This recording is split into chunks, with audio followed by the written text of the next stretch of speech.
solutions for Tanzania, including formulating policies for, one, the restoration of discipline among public servants that has resulted in increased productivity and improved service delivery. Two, the control of government expenditure and ensuring value for money in state-funded projects. Three, the establishment of special anti-corruption court and the dismissal of many corrupt public officials.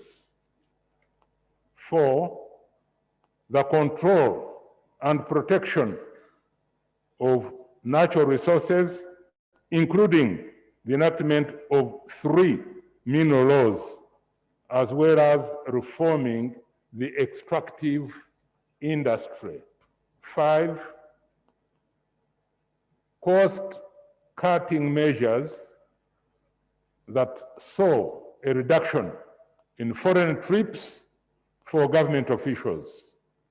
6, the reduction of Tanzania's dependence on foreign aid. 7, increased access to electricity by the population, which has resulted in the connectivity of about 80% of all Tanzanian villages and 72% of all urban areas to the national grid.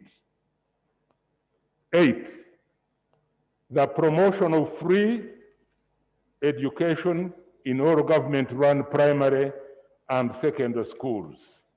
9, infrastructure improvements across Tanzania, such as the expansion of the country's tarmac roads network in both urban and rural areas, and the facility upgrades at the major Indian Ocean ports of Dar es Salaam, Tanga, and Twara.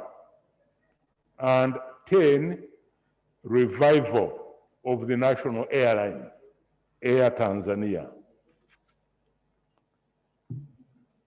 Right Honorable Speaker, cognizant that His Excellency Magufuli made as a central pillar of his administration the fight against corruption, tribalism, greed, laziness, poor service delivery, and wastage of government resources,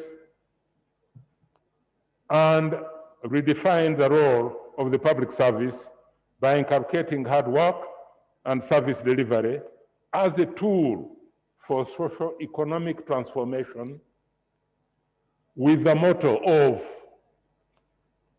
Hapa Kazi Tu, which translates as work only. Now, therefore, be it resolved as follows.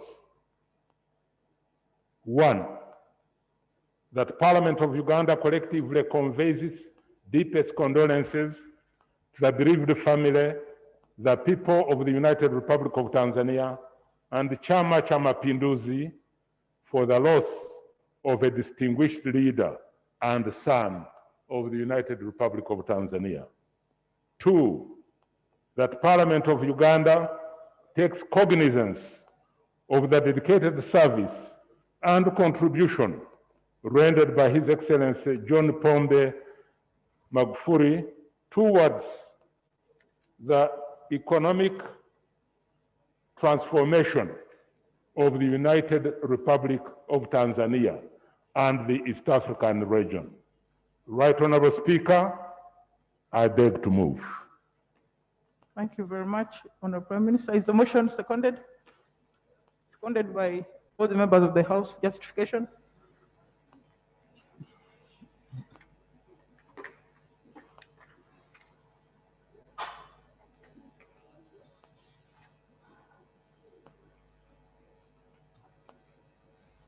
Right Honorable Speaker, this is a justification for the resolution of Parliament to pay tribute to the late Dr. John Pombe Magufuli, the President of the United Republic of Tanzania. Right Honorable Speaker and colleagues, On Wednesday, 17th March 2021, Uganda received the sad news of the death of His Excellency Dr. John Pombe Magufuli, President of the United Republic of Tanzania. President Magufuli has been a key partner in the East African community and a close friend and ally in our key development strides as a country. He has left an impeccable legacy as a politician and a distinguished champion of Pan-Africanism, democracy, and rule of law.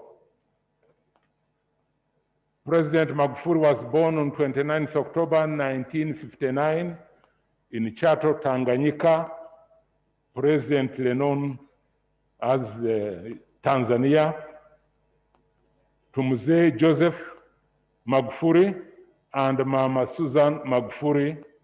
He was raised in the Kagera region, currently known as the Geita region.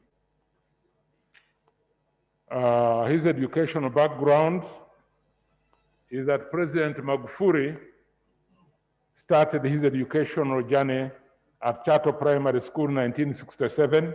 Between 1975 and 1978, he attended Katoke Seminary in Biharamulo and Lake Secondary School. He then joined Nkwawa High School for his advanced level studies from 1979 to 1981. He later joined the Constituent College of the University of Dar es Salaam, known as Nkwawa College of Education, where he studied chemistry, mathematics, and education, thereby attaining a diploma in education science.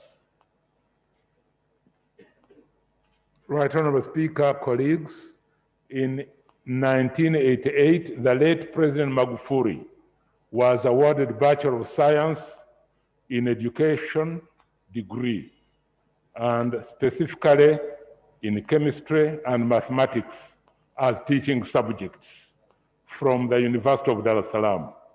He also earned his master's and doctorate degrees in chemistry from Dar es Salaam University in 1994 and 2009, respectively. In 2019, he was awarded an honorary doctorate by the University of Dodoma in recognition of his efforts in improving the country's economy through his industrialization agenda.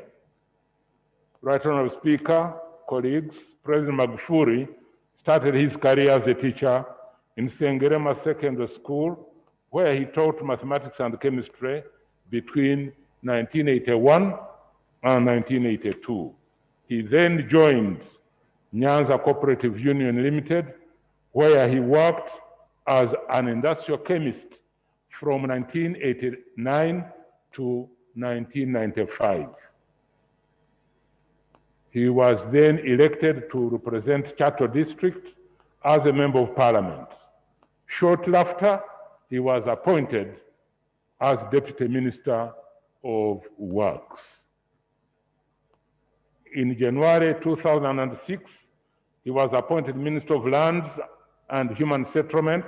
He also served as the Minister of Livestock and Fisheries from 2008 to 2010, and later as Minister of Works from 2010 to 2015. Right Honorable Speaker, colleagues, on 12th July 2015, Chama cha Mapinduzi nominated him as their presidential candidate for the 2015 general elections. He won the elections and was sworn in November 2015 as the 5th President of the United Republic of Tanzania. President Magufuli was re-elected for a second presidential term in October 2020. However, his tenure was cut short 6 months into office.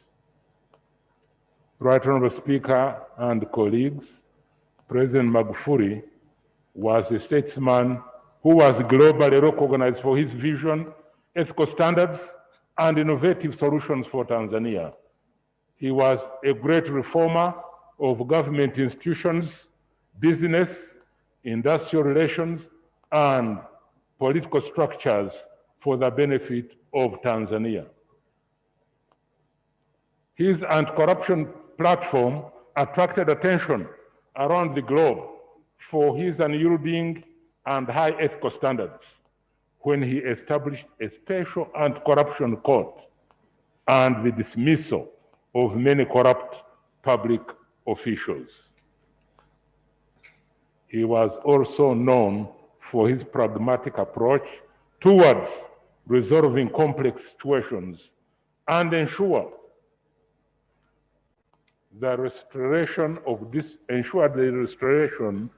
discipline among public servants, thus improving productivity and service delivery. In addition to his consummate abilities as a statesman and leader, he improved Tanzania's education through promotion of free education in all government primary and secondary schools. President Magufuli is also credited for reviving Tanzania's infrastructure through the expansion of the country's tarmac roads network in both urban and rural areas and reinstating the national airline, Air Tanzania. Cause of death. On Wednesday, 17th of March 2021, President Magufuli was announced dead due to heart failure. The late President Magufuli will be remembered for his anti-corruption fight, love for his country, and his profound faith in God.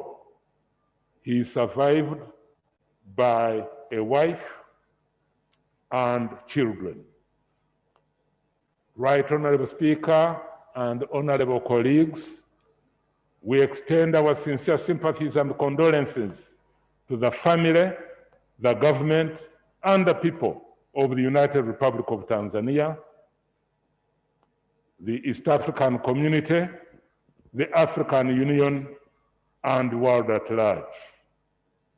May his soul rest in eternal peace. Thank you very much, Right Honorable Prime Minister. Can I invite the Leader of Opposition?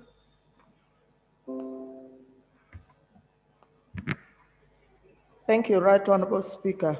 Right Honorable Speaker, I am up to second the motion for a resolution of Parliament to pay tribute to His Excellency, Dr. John Pombe Joseph Magufuli, former President of the United Republic of Tanzania, for his dedicated service to the people of Tanzania and East Africa region, whose demise occurred on Wednesday, 17th March 2021 in the capital city of Dar es Salaam, Tanzania.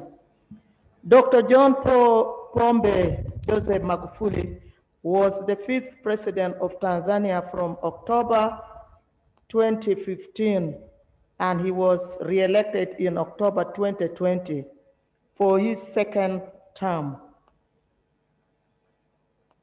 Dr. John Pombe Joseph Magufuli was known for his fight against corruption and against the misuse of public resources, which is a chronic cancer for Africa. While in office as a president, Magufuli suspended the country's Independence Day festivities for 2015 in favor of a national cleanup campaign to help reduce the spread of cholera.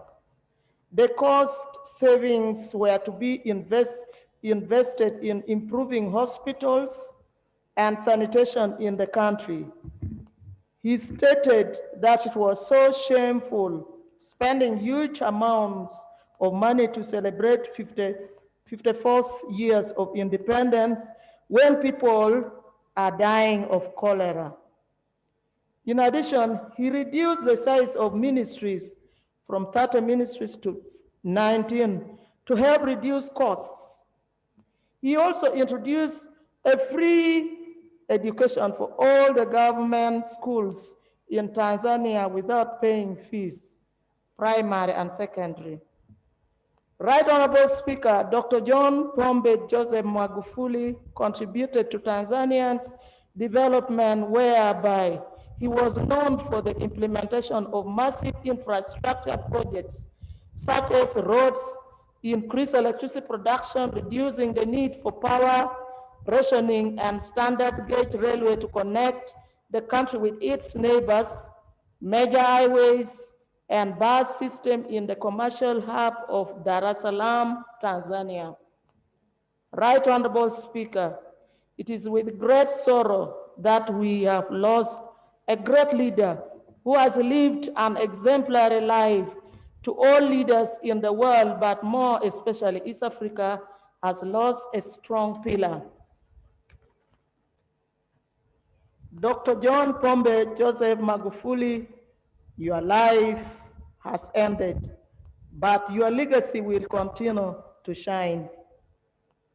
On behalf of opposition fraternity and on behalf of all Ugandans, we say, may your soul rest in peace. I say this for God and my country. Thank you. Any other contributions? Is the chair of the East African Committee here? Yes, Honorable Amede. Amede Mongini. Oh, no. Amede, take the floor.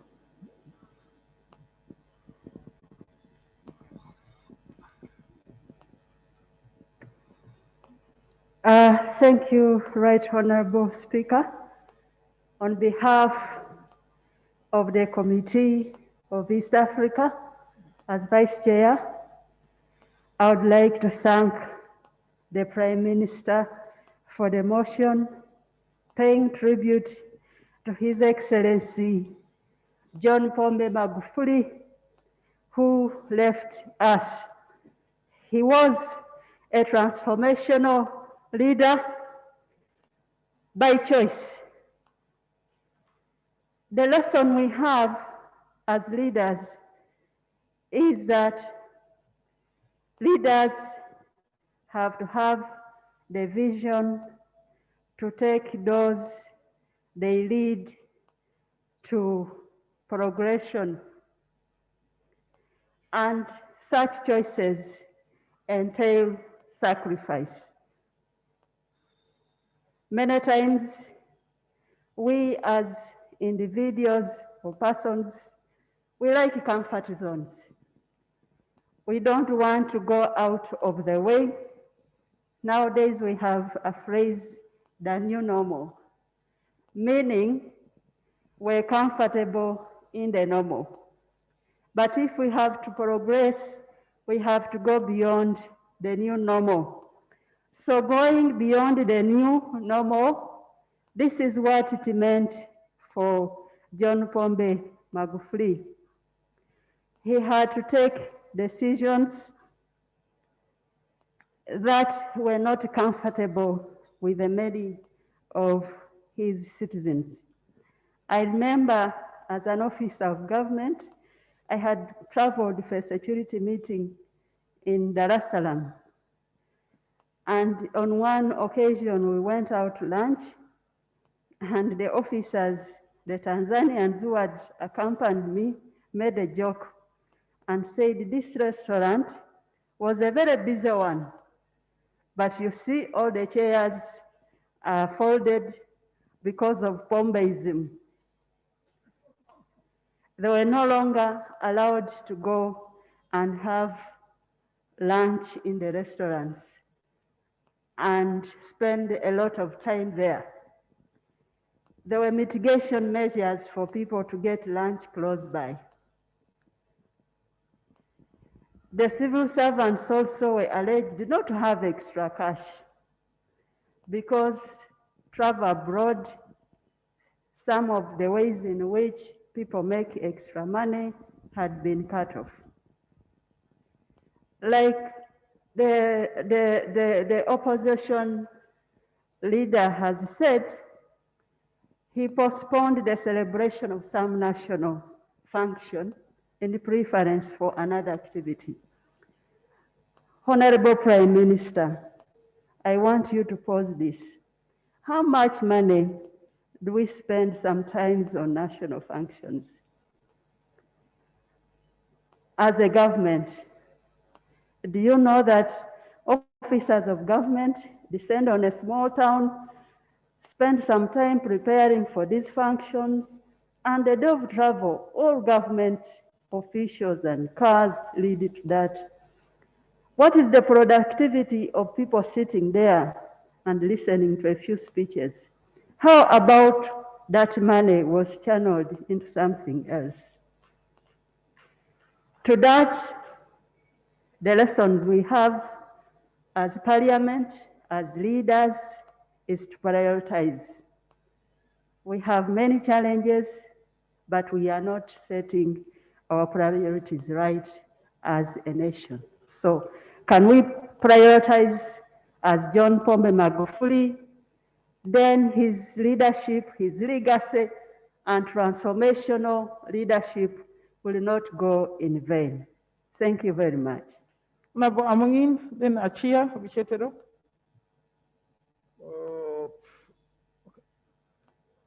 Timuzigu, Obua, Busana. Oh, there's a border person there. Maybe we can have like 20 members. Okay. Thank you, Right Honorable Speaker. I would like to take this moment to thank the Prime Minister for bringing this motion when we are laying a great Pan-Africanist, one of the heads of states of this continent, a very lovable man, a man who lived and believed in what is right, a man who practiced what he was preaching. That is none other than John Pombe Magufuli. I'm very honored that he is one of the heads of states that I've come closely with. At least I met Honorable His Excellency Magufuli in Tanzania with the Tanzanian delegation to the Pan-African Parliament, and he looked so simple. Actually, you meet him and you're like, oh, the president. You talk freely, and I think that really, as a continent, we've lost a very good person. I would actually believe, now this is the president of Tanzania, and there's no big difference between Uganda, Kenya, Tanzania. I would actually assume that we would have a day of mourning specifically dedicated to Magufuli. Reason being, he has not just died a normal man. He has died at a time when everyone in Africa still wanted him to be. If you were in Tanzania now, you would feel it. And I think as we are here in Uganda, we feel it. This is the opportune moment. It's actually written that it's always good to die when you're still wanted, because then that's when you know that you were very important. I think Magufuli was still 99% on the wanted list to serve the continent of Africa. It's unfortunate that we don't know the day, neither do we know the hour. Otherwise, would have all yearned, would have merged as the whole of Africa to ask God that can you give Magufuli some extra time to be on earth so that he can achieve whatever he wanted for the Tanzanians, but not only for the Tanzanians, but for the continent. This is the time that we the young people seated here and outside there have to look at what is good for the continent, what is good for our families, what is good for our nation, and what's good for our people. I think His Excellency Magufuli took very simple steps. For example, when he just became the president, in his first term, in his first 100 years, Magufuli took his own initiative to visit. Yes, sorry, thank you. 100 days of his presidency for the first term. He took the first step to enter classroom and he said, henceforth, no child shall be studying while seated on the floor. Henceforth, no child should be studying while under a tree. And what does that portray to us for those countries, for some of us who are still having those children studying under a tree? And we are very smartly dressed in suits and in very expensive cars. I think Magufuli was appreciating whatever he had, and that's how he saved the money. We interact a lot with members of the Tanzanian parliament when we meet at the Pan-African Parliament. And it's actually only the Pan-African Parliament that was given a leeway to travel because their work was about abroad. But any travel abroad had to be verified by the president himself, and he would never be busy for that. And hence, a lot of money was saved on travels. A lot of money in Tanzania was saved on wasteful expenditure. How about today? Magufuli is being laid to rest. If Uganda, we looked at our wasteful expenditures in the different ministries of Uganda, do you know how much we would save? A lot of money. So in the fact, I can say that Magufuli takes 100%. Please don't shout. Right, Honorable Speaker, I would like, Honorable Speaker, I would like, on behalf, this is not a laughing time, but also we have to appreciate that Magufuli has lived his life. If you're waiting that God still has a time for you to fulfill what you want to fulfill, there will be no time. The time is now. All of us, let us take up the mantle to do the simple things that we shall be remembered for. And I think as I leave this podium, Magufuli will be remembered as a statesman of Tanzania, as a Pan-Africanist who would not spare anything and who would not compromise on behalf of his people. I thank you, Right Honorable Speaker. Thank you, Honorable Achia. 3 minutes, please. Achia, Vichetero, Asamo, Obua, Tumuzigu, Kayinza, Musana. Then I go this side.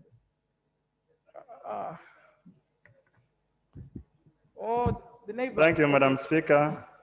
Madam Speaker, I stand to support the motion brought to us by Right Honorable Prime Minister to pay tribute to the late President of Tanzania, John Pombe Magufuli.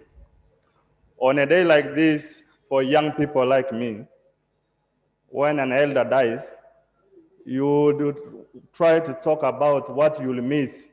You'll miss his company. You'll miss the way he treated you as a parent.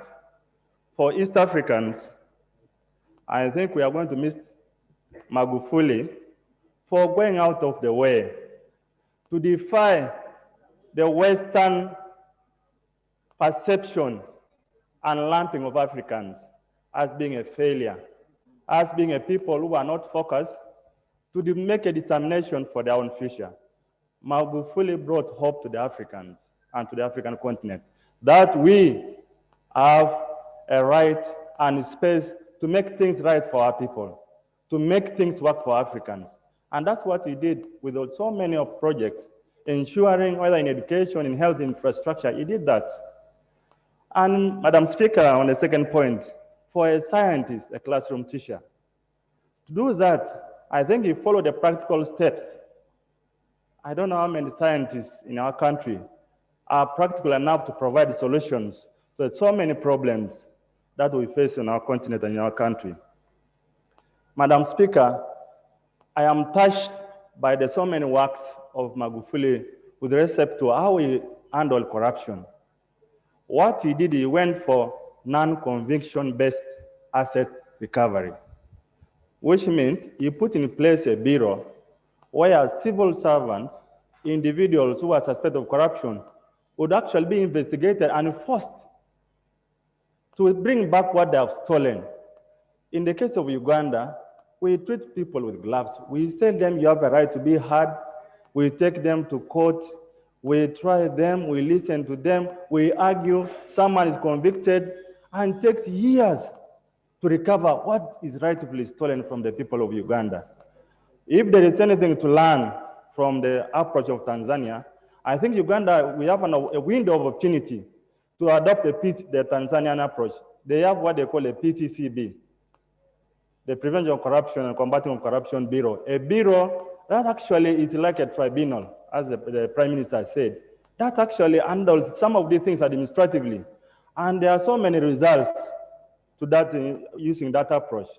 We young people, this parliament, and the people out there, the people of Africa and East Africa, I think we have a lot of innovation. 3 minutes, please. We still have room to, in the case of Uganda, to find a way to fight corruption.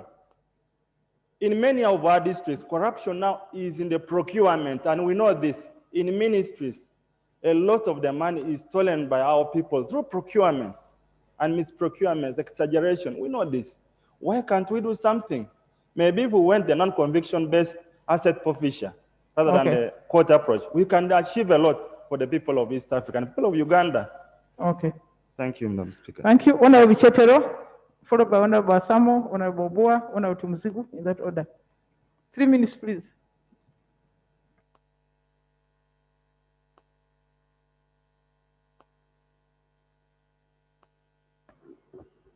Thank you very much, Right Honorable Speaker.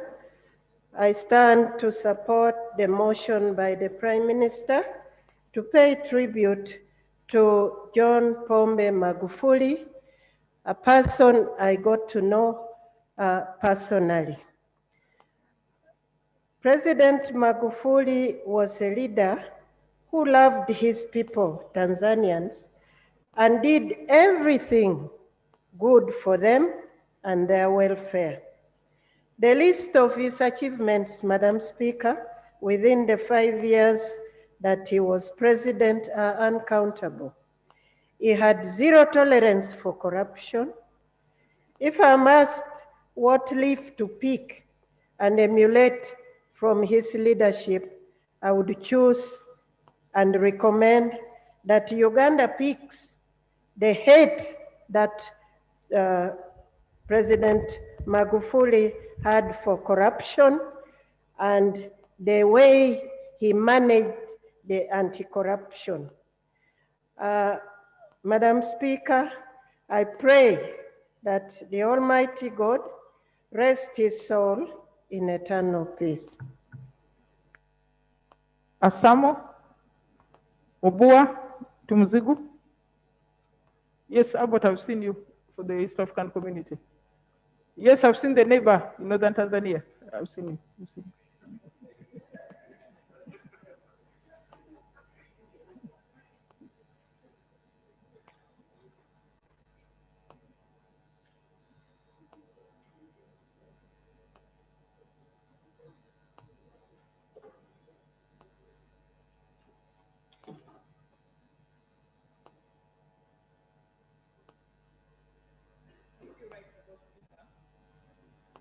Right Honorable Speaker, on behalf of my constituency, on behalf of my family, and on my behalf, I would like to support the motion of supporting paying tribute to the late His Excellency John Pombe Joseph Magufuli. Madam Speaker, this man was a distinguished man, a son of Africa. He is a man who strived to make sure that his country, men and women, benefited from whatever was coming from his country. No wonder he put in a strong, firm decision. And I want to say his administration did not please some people, within and without of Tanzania. And Madam Speaker, if we want to talk about corruption in Uganda, I think we need to borrow a leave and become firm. In administration, you can never manage to please everybody. Otherwise, we shall never succeed. Madam Speaker, the firm decision of His Excellency, the late John Pombe Joseph Magufuli has delivered a lot of things in 5 years. We have seen on TV and Uganda where they have passed with this body. The roads, very marvelous. We have seen the train moving very well. We have seen the bridges. We have seen hospitals and schools in 5 years. Moreover, with money within the country. Every day here we are passing loans. I think we need to wake up as Ugandans and ensure that something is changed. Even if he has gone, his country remains proud. People in Tanzania have mourned. We have mourned. On the first day, and my family, we mourned in the sitting room, and I said, this was a powerful man. If you are an outsider, you do think he was a dictator. But the results of his work have shown us. The Prime Minister has told us about the electricity coverage. Mr. Prime Minister, in Uganda, towards the election, polls are dropped.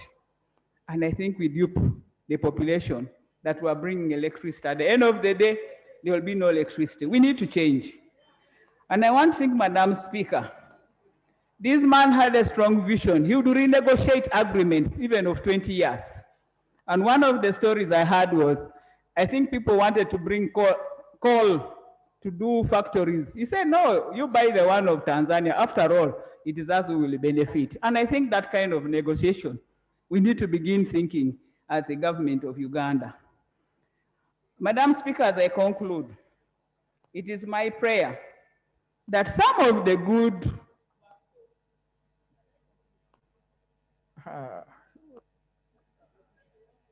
just close. Yeah, I'm closing, Madam Speaker. It is my prayer that our government of Uganda borrows some good lessons from His Excellency the late to ensure that our economy gains the tribute it used to have. And we should do this without compromise. Thank you, Right Honorable Speaker. Honorable Obua, Honorable Tumuzigu, Honorable Kainza, Honorable Musana, then we go to Kalemba. Yes, I've seen you.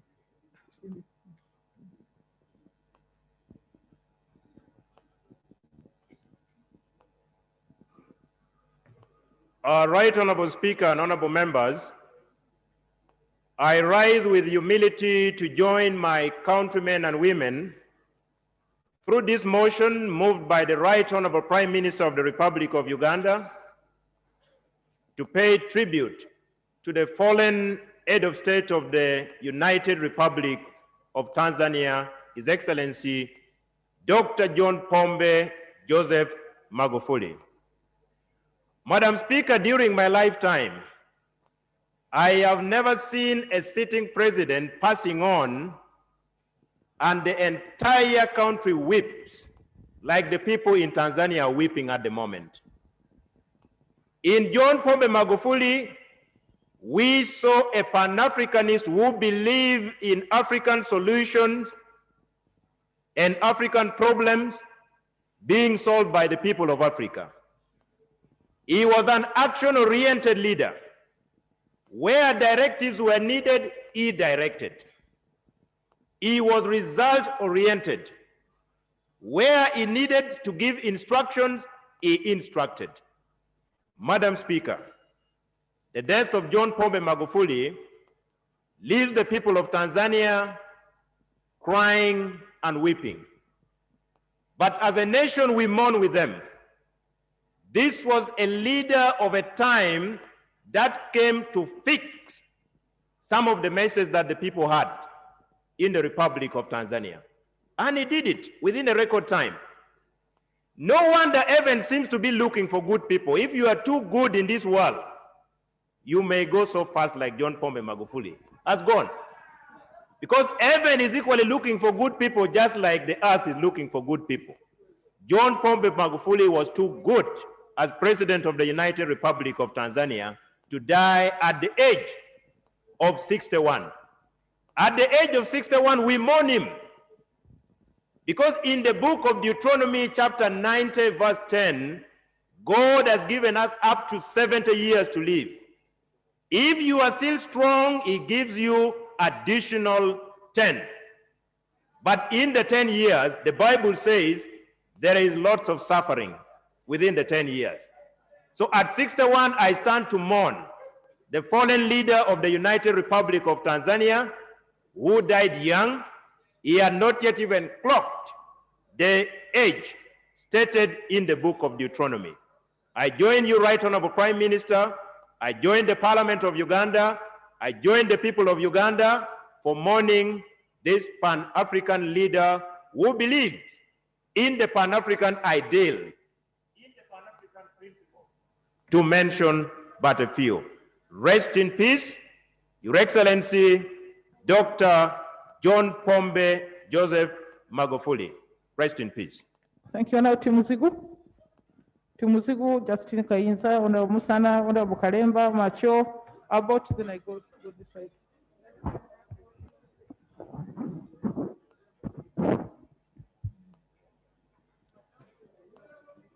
Thank you. Thank you, Madam Speaker. Indeed, it is a great loss, but since the motion has come to the House, I stand to support the motion brought by the Prime Minister to pay tribute to a fallen leader of Africa, His Excellency Dr. John Pombe Magufuli. It is very difficult to accept to lose the president who had just started his new term, and he was just 6 months into the new term. But God knows how death works more than man, and therefore we have to accept. His Excellency John Pombe Magufuli proved to the world, to Africa and East Africa in particular, that corruption is not such a big monster that everyone should run away from it, or eat with it, or sleep with it in the house. It is possible to fight corruption. And Madam Speaker, allow me to tell all Ugandans who are watching and members of parliament who are here that all the money that is stolen by anybody is taken away by wrong people from that very person, and that person remains with only curses, and the money goes. Therefore, anybody who has been planning to steal government money should know that the money will go, it will be taken by other people, and that person will remain with only curses. And that's why His Excellency Pombe Magufuli has been mourned by so many people, Africans and the entire world. And I don't believe he has gone with any curse. Madam Speaker, it is so challenging in Uganda here, where you find that for so many years we have failed to work on the railway, which would reduce the cost of transporting our goods from Mombasa to Uganda and other areas. That comes from efficiency. The Prime Minister is here and he's the leader of government business. It's high time we decided to accept that government business is also a business.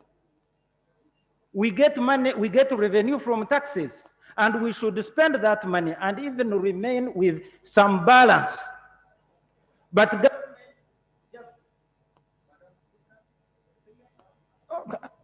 20 seconds, just to conclude. Thank you, Madam Speaker. I want to emphasize this. If we are to have a government that Ugandans can like, a government that can transform Uganda, we need to consider government business like any other business. And good enough, most of the permanent secretaries have done management in terms of MBA, Masters in Business Administration. And therefore they should know that we have to make profit. We spend less, we should not spend more than we are earning, such that Uganda can be transformed. Thank you, Madam Speaker. Honorable Kainza, Honorable Musana, Honorable Kalemba, Honorable Macho, Abbott, Santa Room, Aja. Thank you, Madam Speaker. I join the people. I thank the Prime Minister for the motion, and I also support the motion. I'm here to pay tribute to His Excellency President John Pombe Magufuli, my condolences to the people of Tanzania, to the people of the East African community, and to Africa at large. Madam Speaker, the former president of Tanzania, late John Pombe Magufuli, was a transformative figure who achieved many successes for the people of Tanzania. He used the people-centered approach to serve the people of Tanzania, and this even helped him to uproot the decayed political system in Tanzania at the time he took over office. Madam Speaker, we see him at one time take a firm stand to fire 10,000 employees who did not have qualifications but were drawing money from Tanzania. We at some point had to cancel contracts of companies which he deemed exploitative to the people of Tanzania. Madam Speaker, it was his dream to see that the whole of Tanzania was lit. At this note, I congratulate Her Excellency, President Samia Suluhu Hassan. She has a big mantle to carry on. It is my prayer that she works with the people of Tanzania to carry forth the vision of President John Pombe Magufuli. President Pombe Magufuli, in his quotation, said that one day he wanted to be remembered, not for the bad, but for the good deeds. Madam Speaker, indeed today, this also applies to us as leaders of today. How shall we be remembered? How do we wish to be remembered as leaders in this generation? Thank you so much. Thank you. Honorable Musana. Honorable Musana, Honorable Kalemba, Macho, Abbott. If they could move nearer so that we don't take too much time. Oh, Rampara. Okay. Thank you, Madam Speaker. On behalf of the people of Buyaga East, and on my own behalf, I want to pay tribute to one of those strong men we have in Africa who has contributed to the Pan-Africanism agenda. Right, Honorable Speaker, when you look at what is going on and the debate about President Magufuli, the highest debate has been on his excellent efforts in fighting corruption. And very well we know that corruption has been a very big problem, not only for Africa, but also across the entire world. That, Honorable Prime Minister, there is something we need to learn from the efforts of President Magufuli. He used to take action there and then. This is the time to learn from his action. The government of Uganda is doing great work, but now we are taking long to take action. President Magufuli would take a judgment there and then. I wish, right on the Prime Minister, we celebrated the life and achievement of President Magufuli by just testing what he has done for his country, Tanzania. I mean, we can talk about President Magufuli here, fine, but can we just celebrate his life by just testing part of what he has done? For example, in construction, we are talking about infrastructure development in Uganda. That's very good. How can we adapt that approach? We go to a construction and we find issue the work and we take action. And if you are talking about civil servants or even government workers not being so productive, how can we actually celebrate this life? Other than we can talk about this, but if we take action, that would be very okay. Now there's the issue of this word of Magulification. It is coming everywhere. I've seen it on social media, I've seen it in media, and we are talking of his way of life being so pro-people, pro-poor. That would be the best way out. Madam Speaker, President Magufuli used to make unpopular decisions popular, making a statement, taking an action that people would think that's irrelevant, but later on it becomes to be the most appropriate for the entire world. I think. Okay, Honorable Kalemba, Macho, Abbott. Ngavirano, Jova, Mukitale. Oh. Thank you, Right Honorable Speaker, for this opportunity. I stand here to support the motion for the Right Honorable Prime Minister to pay tribute to the foreign President, Dr. Pombe Magufuli.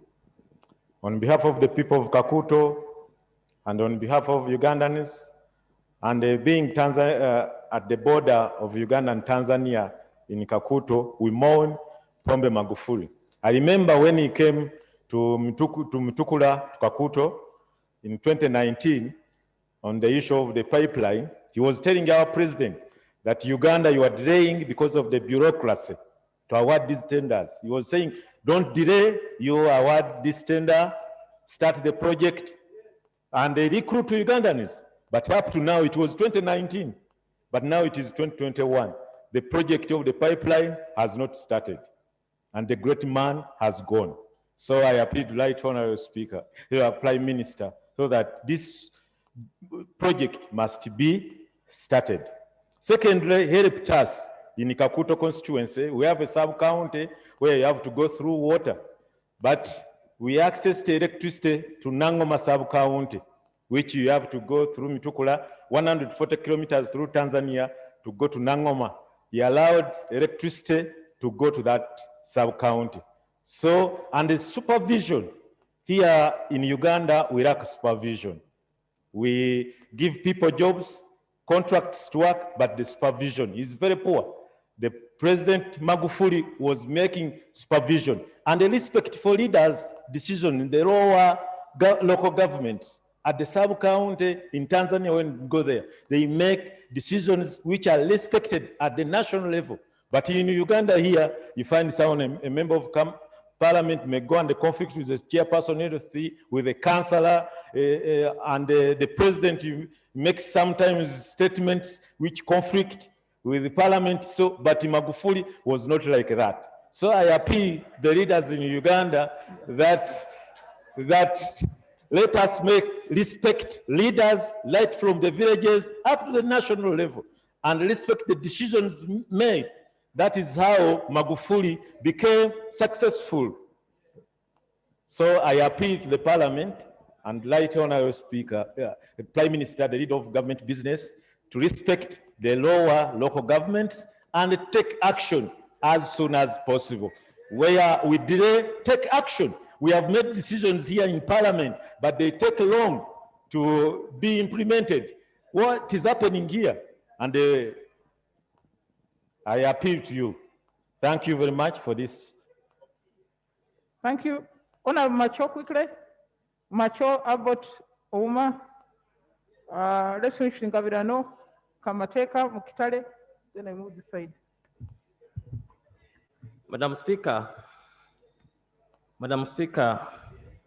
the world, Africa, East African Federation, and the Tanzania in particular lost a great leader who is not replaced, who cannot be replaced. Madam Speaker, Dr. Pombe John Magufuli has been a role model, not only in Tanzania, but in the whole world. I kept calling him a grassroots leader, a leader who runs where problems are at the time that people need him. The fact if Pombe John Magufuli was a minister, a prime minister, or a president, the people of Busia and the traders who are suffering with maize in their stores would have seen a face of Dr. Pombe John Magufuli. Because he was a leader who runs where problems are.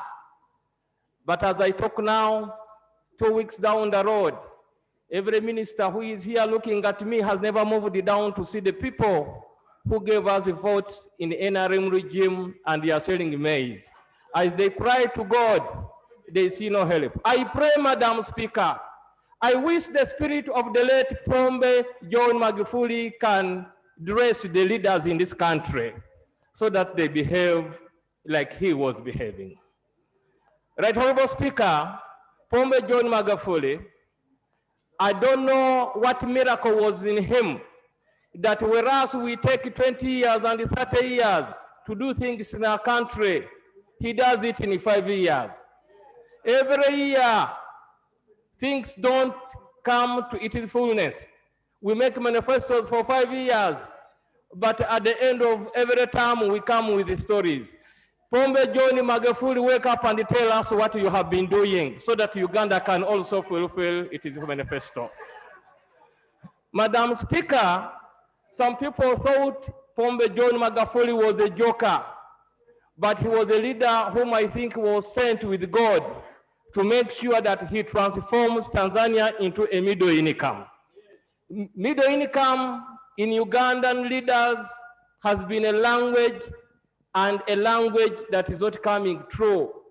And that is why I keep saying that the dead in Samia land don't die. Pombe John Magufuli, tell our leaders how you did to build the standard gauge railway. Pombe John Magufuli, tell us how you pushed your country into a middle income. Pombe John Magufuli, tell us how you are 25 have managed the population of more than the population of the people in Uganda.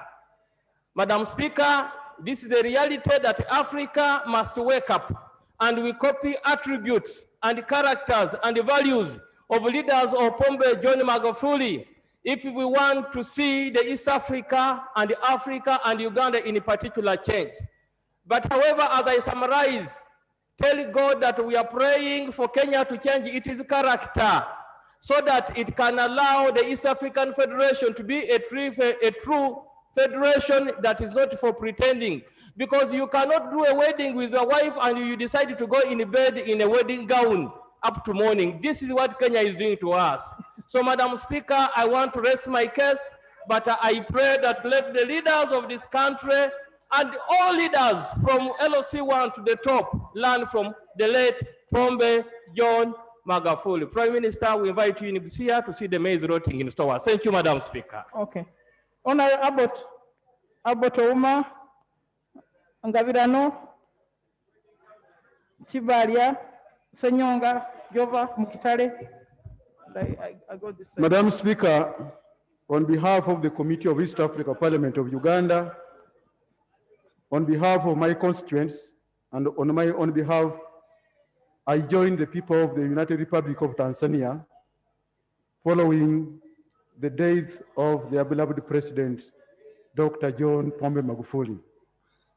Madam Speaker, there is a saying that when your absence cannot be felt, then your presence was worthless. When we look at the people of Tanzania, the somber mood they are in, it shows that they have lost a leader. Dr. John Magufuli, the Right Honorable Speaker, failed to play ball with the local, regional, and global cartels. I recall very well that he said he was going to demystify the procurement. And indeed, during this short time, Tanzania has got over 70,000 kilometer road network. We must thank this gallant son of Tanzania because he put the people of Tanzania ahead of everything. It is my humble prayer that Ugandans also will respect our country like John Magufuli did. My constituency has borders with both Tanzania and Kenya. And indeed, when you go to Tanzania, you feel that John Pombe Magufuli was a man of the people, a patriot, a man who loved his people. I pray and also congratulate the people of Tanzania for the maturity they showed during this time when there was grief and shock. Many countries fall apart when shock comes. But when death knocked at the door of Tanzanians, they really showed maturity. I therefore thank the Prime Minister for this motion to pay tribute to the President of Tanzania, the late John Pombe Magufuli, and also, as my colleague Mach has said, May all his good deeds give us a lesson to learn as Ugandans. May all, maybe shortcomings that we have, may also be a lesson to us to improve on what we have. As a good Christian, I may not say that may God put his soul in internal peace, but I only say that God knows where to put him. May God bless the people of Tanzania and Uganda. Thank you very much. Thank you. Honorable Ngabirano quickly. Ngabirano Kibalia Senyonga. Then I move to Jova Mukitale.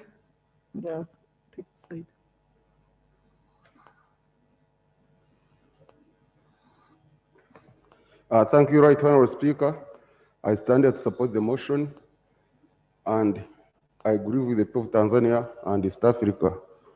Right Honorable Speaker, since the passing on of His Excellency Magufuli, I've been watching Tanzanian channels every night. Yesterday it was Mwanza, a very somber mood. People are very grieved. We condole with them. I want to congratulate John Magufuli for showing us that we can come from humble beginnings and do great works in this world. We have talked about his performances personally. I want to congratulate the country of Tanzania, the United Republic of Tanzania. When I look at what has happened in Tanzania after the passing of John Pombe Magufuli, I look at Uganda and I shudder. Right Honorable Speaker, Tanzania in 1979 came and saved Uganda. They led the liberation of this country.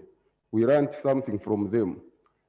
On the death of Pombe Magufuli, we have become dwarfs. Right now, Prime Minister, you are here. We have become dwarfs in this region to see that smooth transfer of power from one president to another peacefully.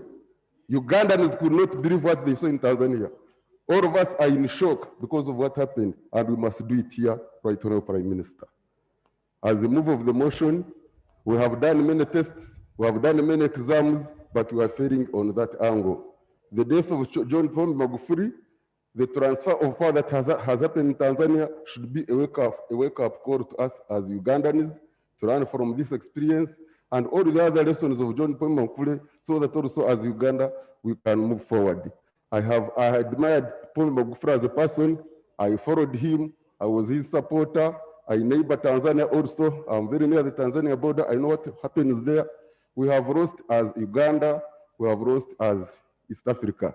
Yesterday in the committee, when we were discussing Enoch, I did observe that with the passing on of Magufuli, the pipeline project needs a very serious input from us because he was the anchor.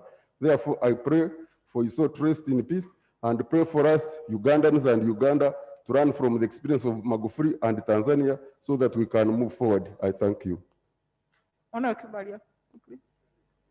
Senyonga, Jova Mateka, Mukitale. Then I go to Honorable Balum.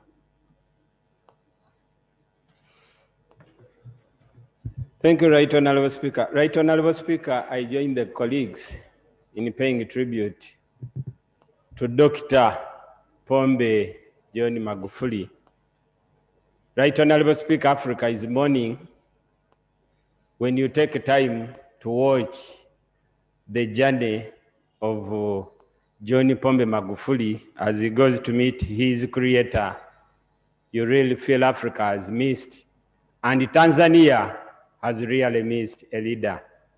Right Honorable Speaker, the love that the people from Tanzania are showing during the last days of Magufuli leave a lot for us as leaders really to admire. Right Honorable Speaker, we should reflect as leaders, those that are here and those that are not here, those that are in small offices and those that are in big offices, to really reflect on that day as we take you back. For me, they will take me back to Kamuli. I don't know where the doctor, Ruakana Rugunda, the Prime Minister, will be taken. By those that, as you go, how will people really behave during that day? That means even those that are not here, how will it be on that day when they are taking you back to rest forever? Right Honorable Speaker, no wonder Dr. Pombe Magufuli did what he did in those days. given his background and his history as he moved, as he was a teacher, he was a minister, he was so on and so forth. I just wish to challenge the ministers that we have here. If you reflect that Magufuli was a minister one day, he did what he did. What are you doing now? And what do you intend to do in the future? Right Honorable Speaker, President Magufuli came and reduced his cabinet.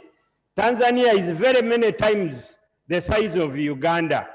But President Magufuli reduced the cabinet of Tanzania to around 25 ministers.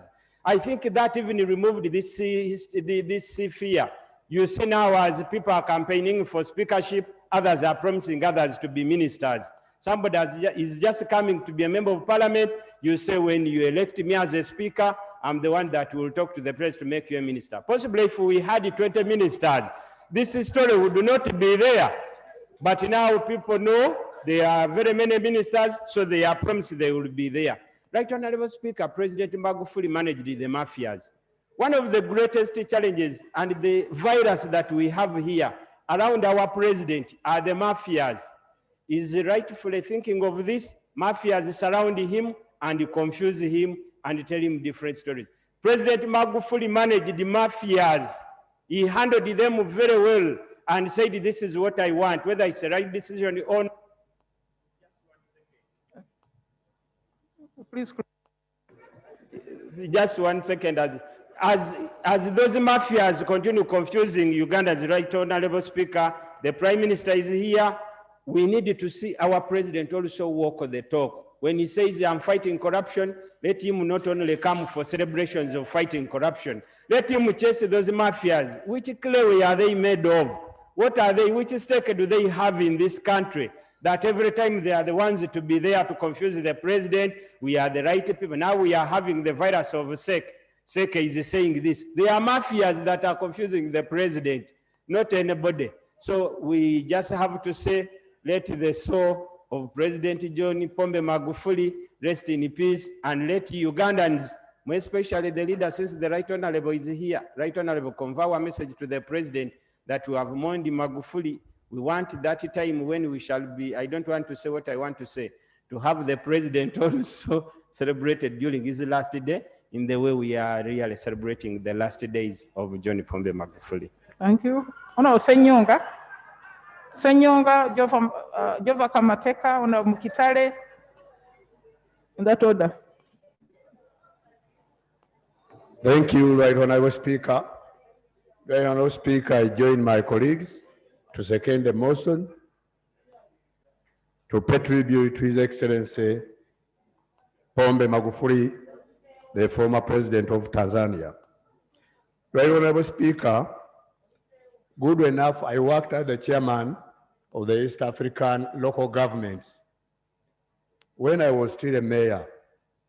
Right Honorable Speaker, a lot have taken place in Tanzania, all of us do accept. But His Excellency Magufuli was not alone.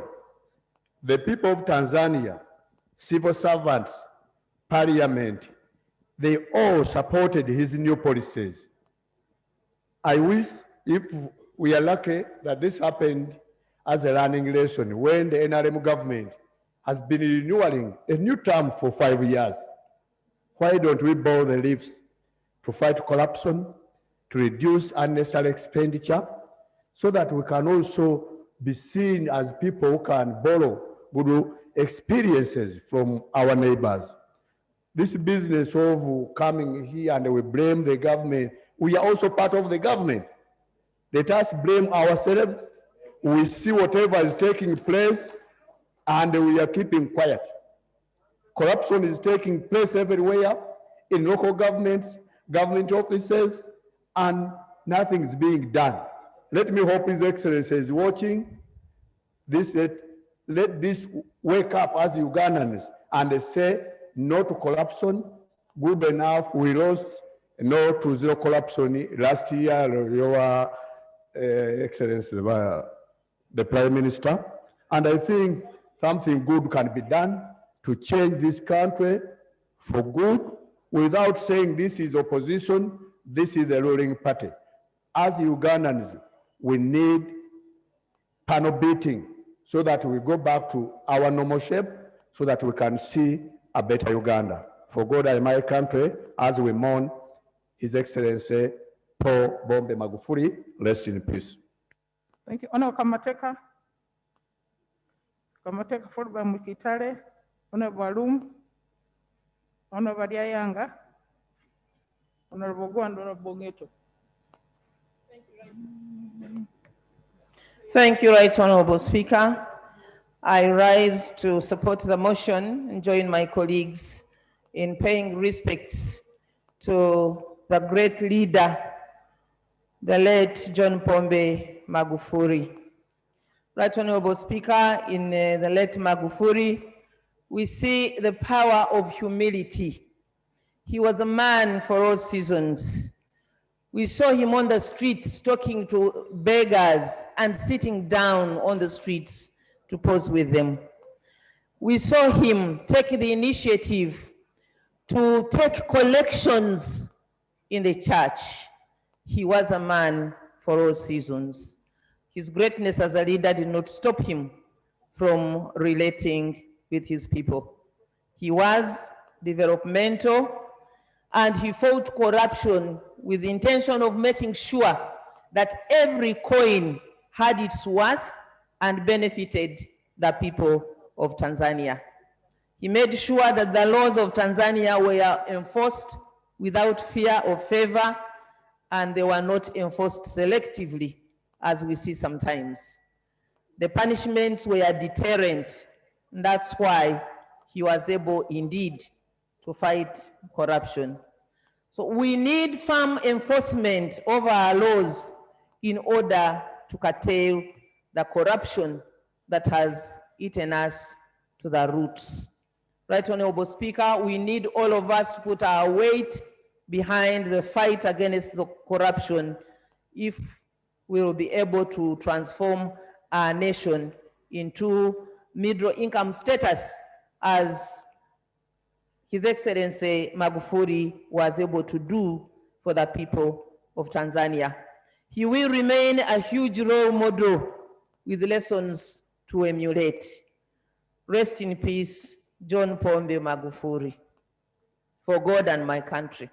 Thank you very much, Honorable Mukitale. Then Honorable Alum. Right Honorable Speaker, I want to thank you and the Prime Minister for moving this tribute, seconded by the Leader of Opposition. I bring condolences from Bunyoro Kingdom and Bugungu in particular. You are aware that the greater Bunyoro Kitara Kingdom went as far as Karagwe. We had a vision for the integration of the Great Lakes much earlier. So that's why we are welcoming also DRC to come on board. Honorable Speaker, the first time I went closest to President John Pombe Magufuli, Kazi 2, we took 3 hours from our hotel to go to the reception which he was holding. But to date, that's history. The rapid transport in Dar es Salaam is real. That time, we had also talked of Kisanja Hakuna Mchezo. Pombe Magufuli cleaned public service. We said Kisanja Hakuna Mchezo, rationalization, mergers, and restructuring. To date, I hear there is another study coming. Can we take some stamina and follow from what our brothers have done? The last photo I took with Dr. John Pombe Magufuli was in Tanga. We accompanied the president when we were signing the East African crude oil. And he said, can't we do this in 18 months? Our president promised 2020 we shall have the first oil. Pombe Magufuli has gone before that. I hope they will name that pipeline after him. But what is most important, Tanzania gave us a concession of very good terms and over 1,000 kilometers. This pipeline is largely a Tanzanian pipeline. Uganda is contributing a much smaller size of land. So that also gives us a very big lesson. Remember that John Pombe Magufuli is Chama cha Mapinduzi number 5 in the queue, the president. What lesson do we as Uganda and NRM learn? That leaders can be prepared, they can be mentored, there is cadre placement, you serve as a minister, and you are in the queue to become a president, and it's predictable. I also want to take this chance to congratulate our first East African woman president, Hajat Hassan, for coming to that. But the party prepares people to come into that. It's not good for a country to live into guesswork and uncertainty. But John Paul Magufuli leaves what we call bubu in Uganda, local content. On other paper, I am still seeing, we seem to be undecided on the local content bill. John Paul Magufuli lived real local content. Companies were forced to give, just to conclude, local companies a big latitude. You cannot come from a foreign land and you own a big company without having partners who are Tanzanians. That is a true son of Africa. We shall miss John Paul Magufuli. There is a lot we can learn from him, but I think as neighbors, we need to make sure that government can live within its means. We have a lot of resources in this country. Corruption can be fought. These Nassau Road papers, in 1 month, whoever in the government had false papers had to leave, and private sector has followed, and that's how corruption can be fought. We pray to Almighty God that He gives him a befitting rest. Honorable Alum Ajabaria Yanga, Honorable Ungeto, Ogwal Makmut.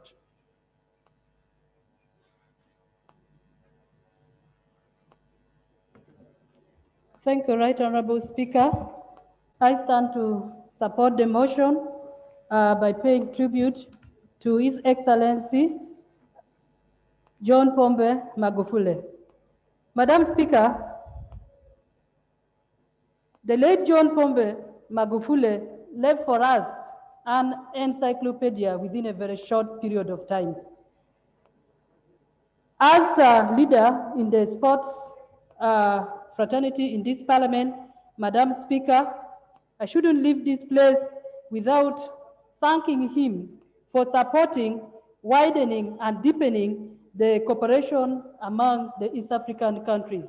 Madam Speaker, as a leader in the sports parliamentary games, we were so worried that because of the budget cuts and cuts in the foreign trips, our Tanzanian counterparts and colleagues would not come and participate in the East African parliamentary games. But Madam Speaker, the late Magufuli surprised us by sending our colleagues for the meeting of the East African parliamentary games, and I want to salute him for supporting the East African parliamentary games.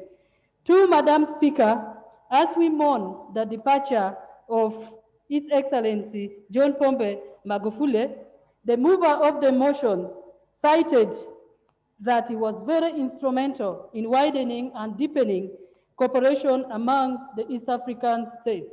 And he moved ahead to mention that he was also very instrumental in the construction of the standard gauge railway. Madam Speaker, as we mourn his departure, our government should fast-track the East African standard gauge railway because, Madam Speaker, this is the demand of our people. When we had the railway transport, Madam Speaker, and when it was functional in many parts of the country, our people engaged in a number of activities and the business was booming. And Madam Speaker, because of that, people would easily transport themselves in various places and they would also transport their goods in various places, Madam Speaker. And I would like to urge our government that as we celebrate and as we remember his contribution, a true son of Africa, let's fast track the railway transport so that we empower our people and the economy of Uganda. Madam Speaker, I was also touched by his humility in the participation and commitment in church activities. Madam Speaker, it's very rare for us leaders at this level and even Honorable Barayanga. Barayanga followed by Rubogo, Ungeto, Ogwal Makmut.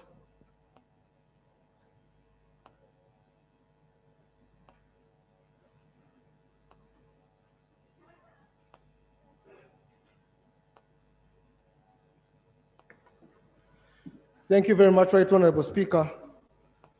Right Honorable Speaker, I stand to support the motion moved by the Right Honorable Prime Minister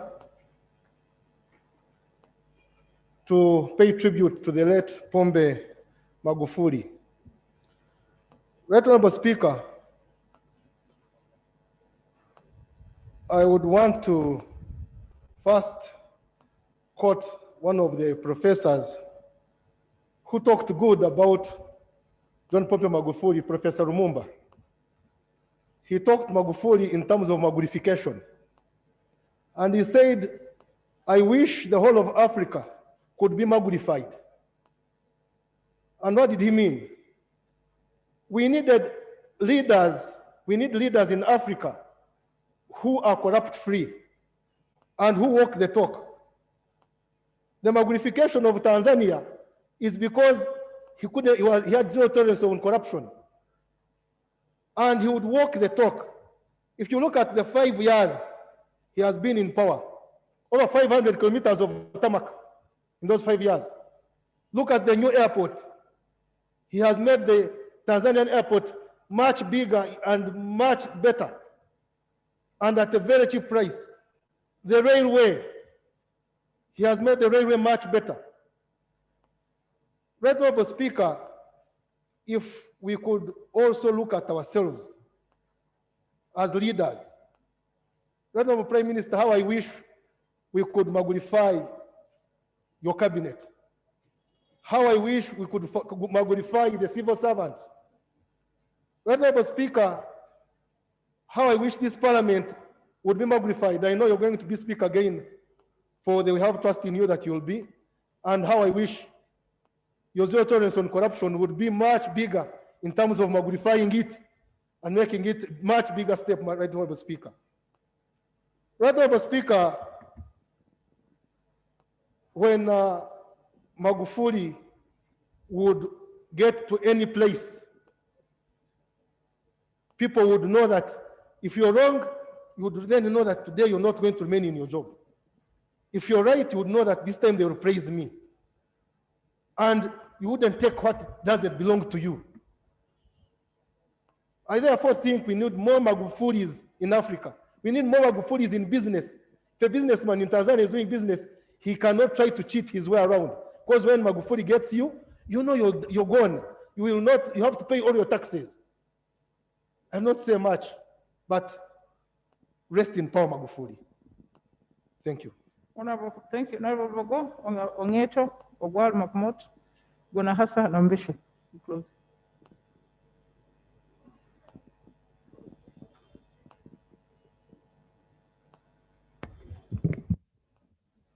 Thank you very much, Right Honourable Speaker. I stand together with the colleagues to join the rest of the nation to appreciate the motion that has been tabled by the Right Honourable Prime Minister. Condolences to the people of Tanzania, to the East African community, and to all mankind.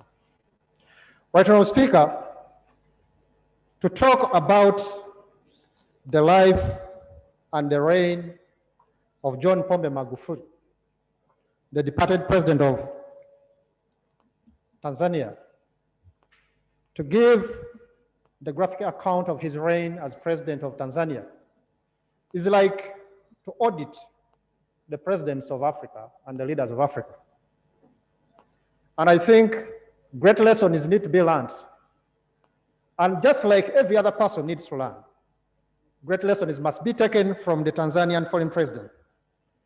His approach towards corruption, the real development in terms of infrastructure, roads, harbors, electricity, airports, the leap of the country into the middle income economy, this in a short period of time without oil. We need to appreciate this president, and indeed it is such a great loss that Africa has lost. Right Honourable Speaker, I want to also talk about the faith of the departed president, his faith in the Lord and the Savior Jesus Christ.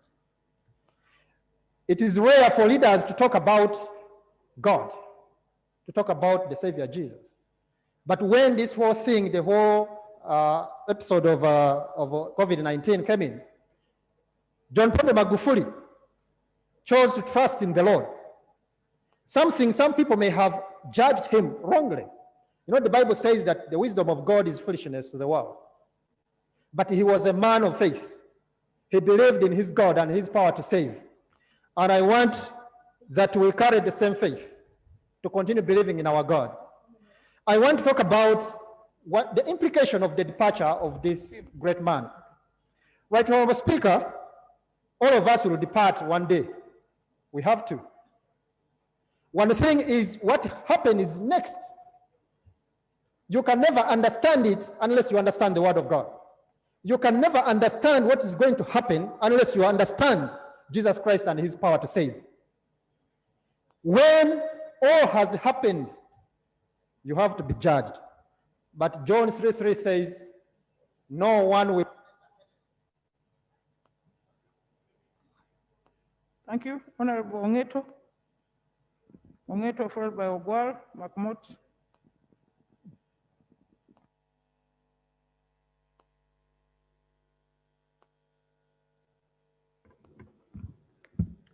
Thank you so much, Right Honorable Speaker, for this opportunity. I rise up to support the motion to pay tribute to this great son of Tanzania. Madam Speaker, as a Catholic, I feel very proud because we had a leader who actually practiced our religion to the last. And I also mourn together with the people of Tanzania when on social media I could see how the body would move and how people would be mourning, ladies pouring flowers on the road. I shed tears because I knew this was a great man. But Madam Speaker, as members of this parliament, I want us to know that we can only say we are genuinely paying tribute and mourning with the Tanzanians when we transform the things that we mourn him for into the lives of us Ugandans. I know my colleagues have already spoken about many aspects, but for me, I want to go on to one. Do we know, for instance, that Tanzania, let me use the word, chanced onto Magufuli through a change of leadership, through a trust that somebody else can do something, somebody else can lead us. And that is how we found John Pombe Magufuli, His Excellency. But for us, we are stuck. I'm happy about what my colleague Muyanja said. Honorable Muyanja said sometimes we want to blame other people when actually we are the problems ourselves. As Tanzanians, we are trusting that other people can lead this country. Just a few years ago, as this parliament, we were saying, there is no other person who can lead us. And we were changing our constitution here and there because we wanted one person to continue to rule. But I'm very proud. For instance, Madam Speaker, today, the president, the lady who has come in as the president, has come in so nice. Okay, Honorable Ogwal. Ogwal, 3 minutes, please.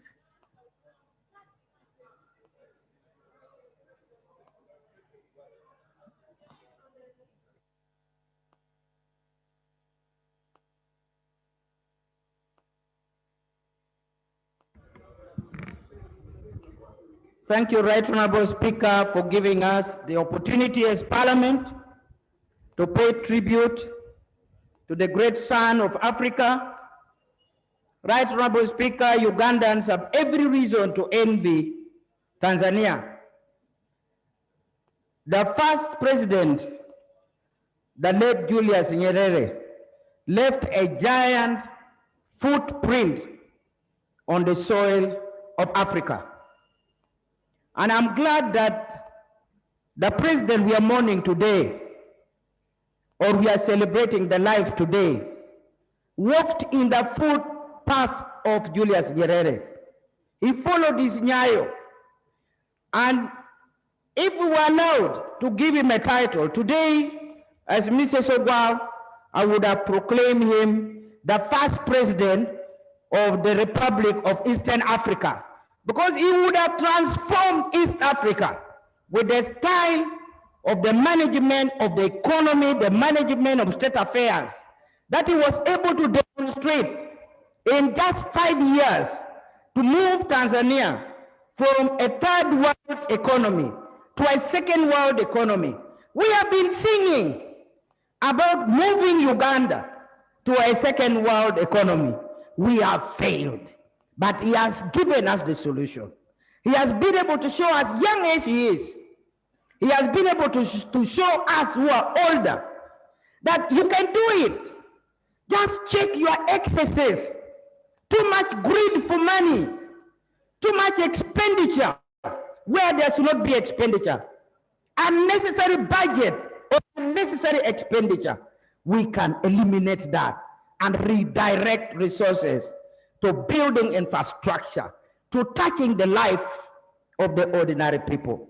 And right, Honorable Speaker, if there was a way, I would call Magufuli back and ask him to adopt that ideology to transform the entire East Africa, and then we move on to Africa.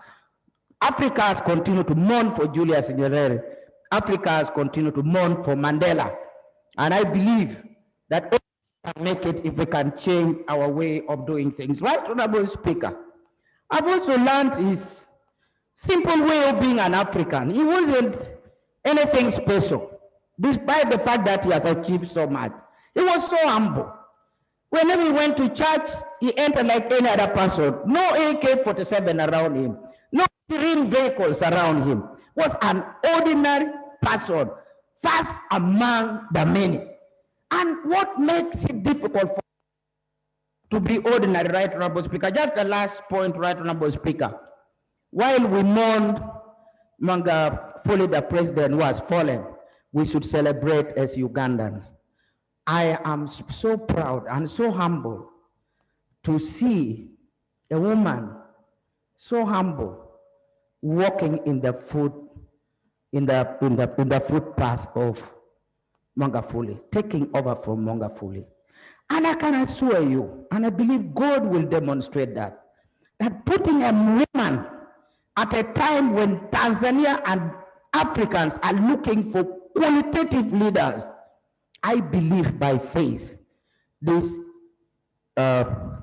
newest president in the region is going to make it. And I pray that we all pray for her. May God bless you. Right, members. Thank you. Honorable Mahmoud, Gona Hassan Ambeshi.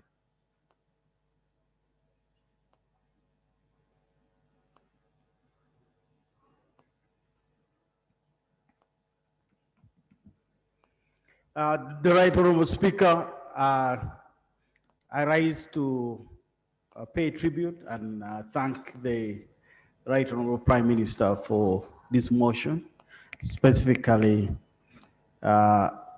defining Magufuli as a functional and pragmatic leader who had the people-centered approach to his leadership. Madam Speaker,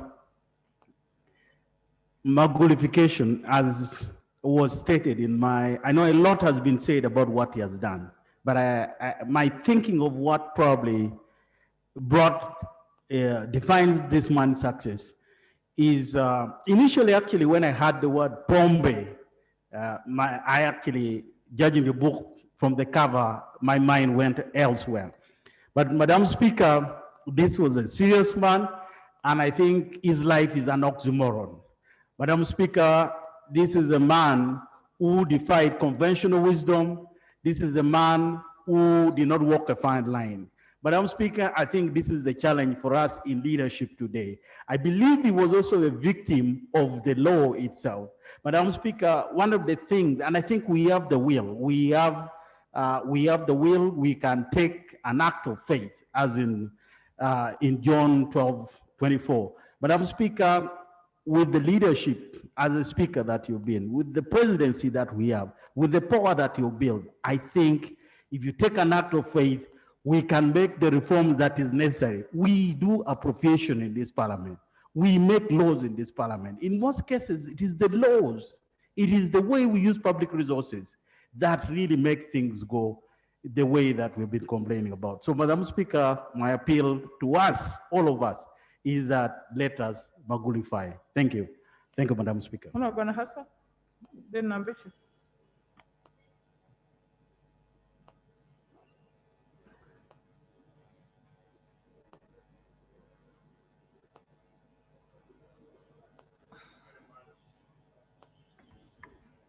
Thank you very much, Madam Speaker. A lot has already been said, but I want to join the members of this House to mourn with the people of Tanzania. I want to thank you very much, Right Honorable Prime Minister, for moving this motion. In my mind, I think Magufuli would be described by 4 words. He had integrity, he had compassion, he had responsibility, and he worked with excellence. His integrity was shown when he first reduced his salary from $15,000 a month to $4,000 a month, and he lived all the way through with that. He cut all the unnecessary international travel. He made sure meetings are held in office boardrooms, not hotel boardrooms. He cut all these public holidays, Independence Days, Women's Days, Youth Days, whatever days they were, and saved the money. When he saved the money, he used it for the good of his people. He was a man of compassion. All the money that was saved was used for the good of the people, not for the good of himself or the leaders. Whatever he did, using this money, he built schools, we know about them. He built district hospitals. He built sub-county health centers. He built referral hospitals. He built roads. He built the electricity extensions and so on. One great thing about him is that he knew that there was no tomorrow. He lived in today. He did not procrastinate like we do. Many of my friends have already said this. I wish that in this country we learn to be men and women of integrity, save the little we have for the good of our people, be men and women of responsibility as leaders at our various levels. And most of all, whatever we do, let us do it with excellence. That when they said Magufuli was His Excellency, he actually did things the excellent way. I would like to say, if there's anything we have to learn, let us try to be, from the 4 words I've said, integrity is key, compassion is, and greatest of all is excellence. It is only in Africa that everything is done the way we do it, but he showed that you can do things the excellent way. May his soul rest in peace. Thank you. No one ambition.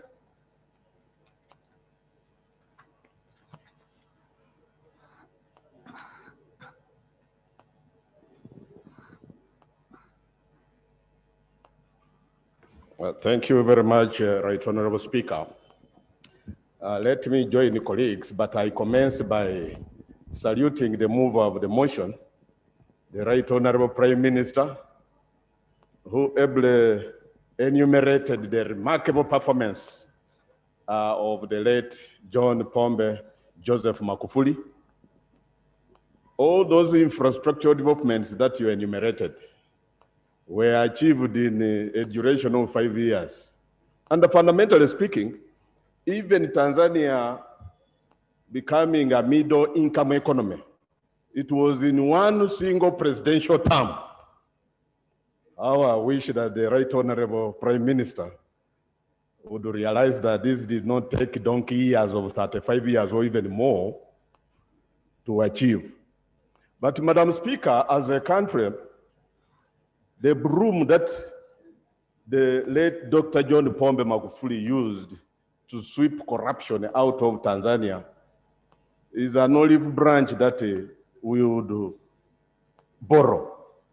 That broom, and he never tolerated all forms of corruption, including nepotism. By the way, I learned yesterday but one that even his wife is a master's holder, but none of his relatives, including his wife, held any government office, Madam Speaker. Madam Speaker, the late Dr. John Pombe Magufuli promoted culture, Kiswahili, for instance, that language. He has left his country when even in courts of judicature, the lawyers, the advocates, they argue cases in Kiswahili.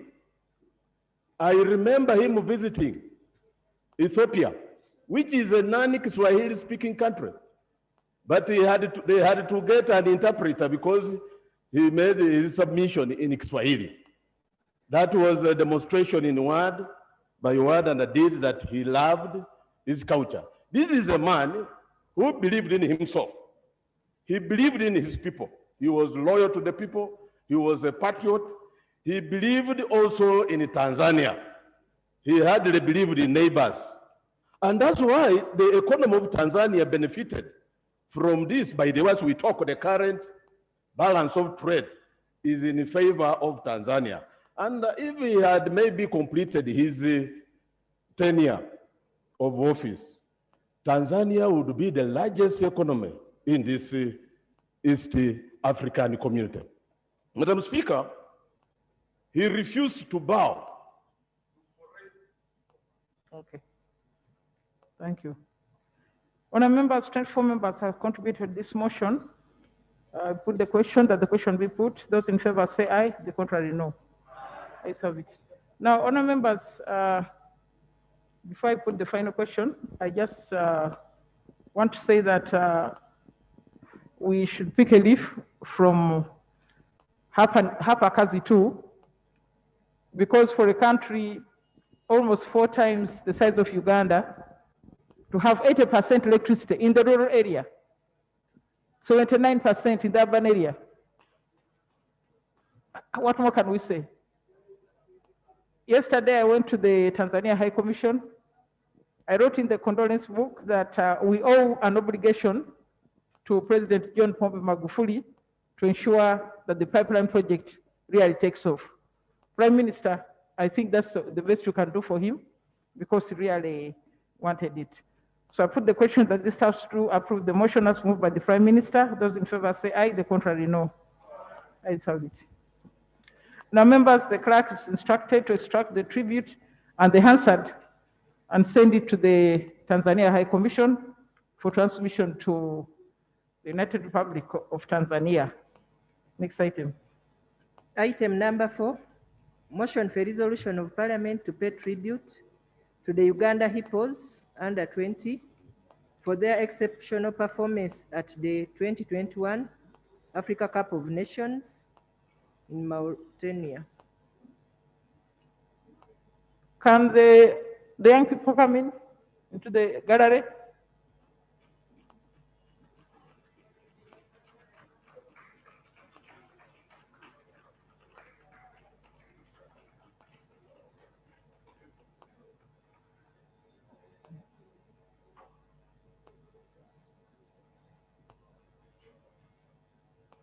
Members, as we go to move the motion, I want to join in welcoming the following members. The under-20 national football team, the Hippos, Mr. Rogers Mulindwa, head of delegation, Mr. Bekwaso, head coach, Mr. Nyima Jackson, team manager, Muchaba Bashir, youth football development manager, then the children themselves, Mugwedi Kizito, captain, welcome. Kayonda Abdulaziz, welcome. Musa Ramadan, welcome. Kenneth Semakura, Ya Ruhanga Bobosi, welcome. Mugurusi Isma, welcome. Kakosa Derek, welcome.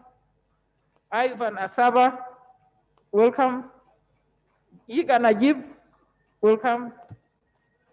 Jack Komakech, welcome. Delton Oyo, welcome. Basangwa Richard, welcome. Wabiona Faizo, welcome. Sekaja Davis, welcome. Vegisa James, welcome.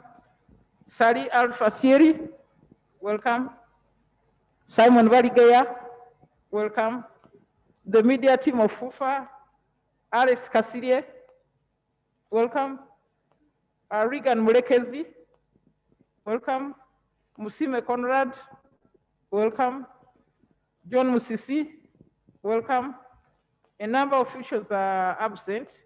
Serada Stephen, Bukenya Joseph, Kawoya Andrew, Senyonga Dennis, Senyonjo Samuel, Eyamu Ivan, Kafumbe Joseph, team officials, Masaba Simeon, assistant coach, Chigundu Seth Billy, goalkeeping coach.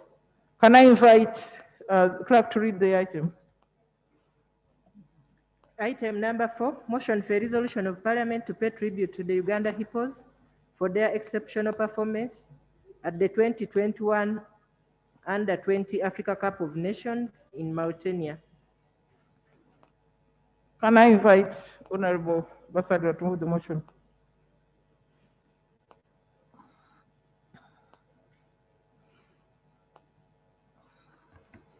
Thank you very much, Right Honourable Speaker.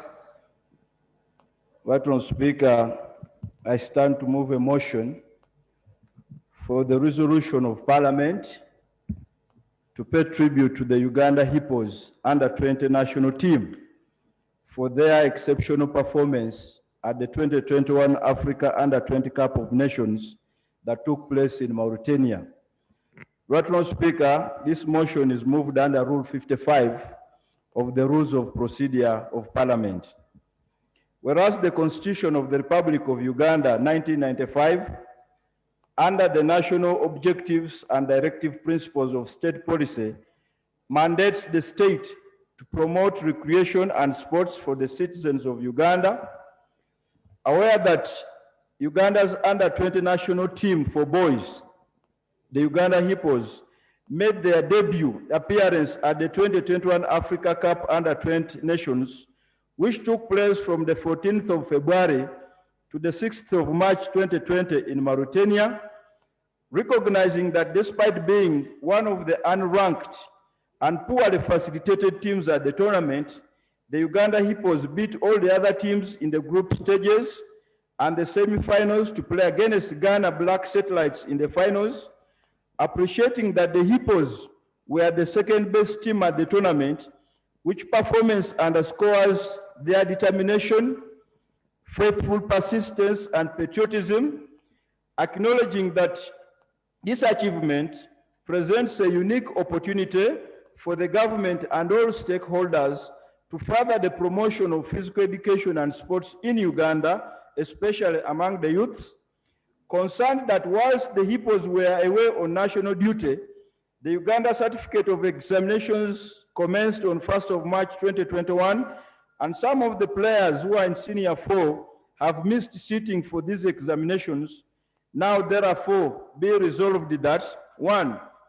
Parliament pays a glowing tribute to the Uganda Hippos for their outstanding accomplishments at the 2021 Africa Under-20 Cup of Nations in Mauritania.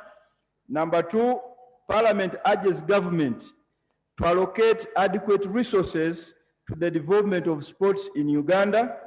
Number 3, Parliament urges government to expeditiously meet all outstanding benefits and bonuses due to the players. And number 4, Parliament urges government to consider administering special examinations to the players who missed the examinations because of their participation in the tournament. We beg to move. Right Honourable Speaker. Is the motion seconded? Seconded, several members of the House. Justification. Thank you very much, Right Honourable Speaker and colleagues. Right Honourable Speaker, the 2021 Africa Under-20 Cup of Nations was the 16th edition of the biannual International Youth Football Tournament organized by the Confederation of African Football for players aged 20 and below. This particular tournament was expanded to 12 teams from the 8 that were there before. It was introduced in 1991, Veteran Speaker, and Uganda was appearing for the first time. It defeated traditional giants and favorites. We beat Mozambique, we beat Mauritania, Burkina Faso, and Tunisia, that are known as traditional giants in the football of this continent. Veteran Speaker, although we lost the finals on the 16th of March 2021 2-0 to Ghana, the Uganda Hippos left with their heads high. Right Honourable Speaker, Uganda Hippos was named the CAF team of the tournament by emerging as winning the award of the fair play team. Right Honourable Speaker, those of us who play football know that if you are rated as the fair play team of the tournament, it means you have exhibited the best discipline and the best play at all times. It means we had the minimum number of yellow cards, we had the minimum number of red cards, and our players were the most disciplined at the tournament. Right Honourable Speaker, our coach, Mole Biekwaso, was selected as the best coach of the tournament. And at a personal level, Right Honourable Speaker, I want to mention that I play with Coach Mole Biekwaso in KCCA Corporate League. I am proud that he was named the best coach of that tournament. Right Honourable Speaker, two of our players, Azizi Kayondo and Derek Kakoza, were named in the team of the tournament that was selected by the Confederation of African Football. This is not a mean achievement. Aziz Kayondo is a defender and Derek Kakoza is a striker. They were named in the team of the tournament. Right Honourable Speaker, we also had the top scorer in that tournament in the names of Derek Kakoza, who is also in the gallery as part of the delegation that is here today. Right Honourable Speaker, Ghana may have won the tournament, but Uganda did not lose. We stole hearts of very many people across the nation. It is only befitting, Right Honourable Speaker, that this honourable parliament takes cognizance of this tremendous performance and thus recognize the contribution of these young people who are the foundation of the future cranes. Right Honourable Speaker, the Hippos are the young cranes. The national team is the Uganda Cranes. By emerging runners-up in Mauritania, that potential is likely to be replicated in the national team, and the future is very bright.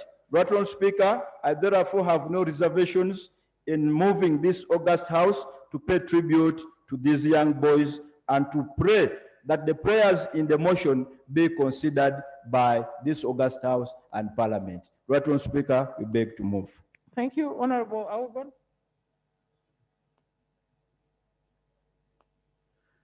Now, the Prime Minister has gone. However, honourable members, last week I received a delegation of the parents of these children who had come to petition Parliament to support them so that children can actually be given special exams.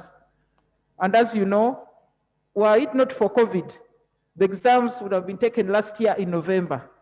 But because March became the final term, that's how they got caught up in this issue. But they were on duty for Uganda. I hope you can consider that. Yes. Thank you so much, Right Honourable Speaker. If God has been on their side, who am I not to be on their side?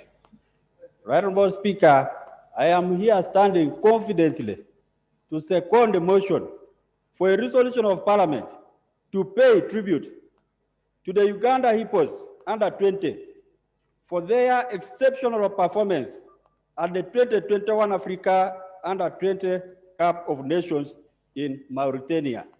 They have done us such a wonderful thing, and they deserve our flowers, Madam Speaker.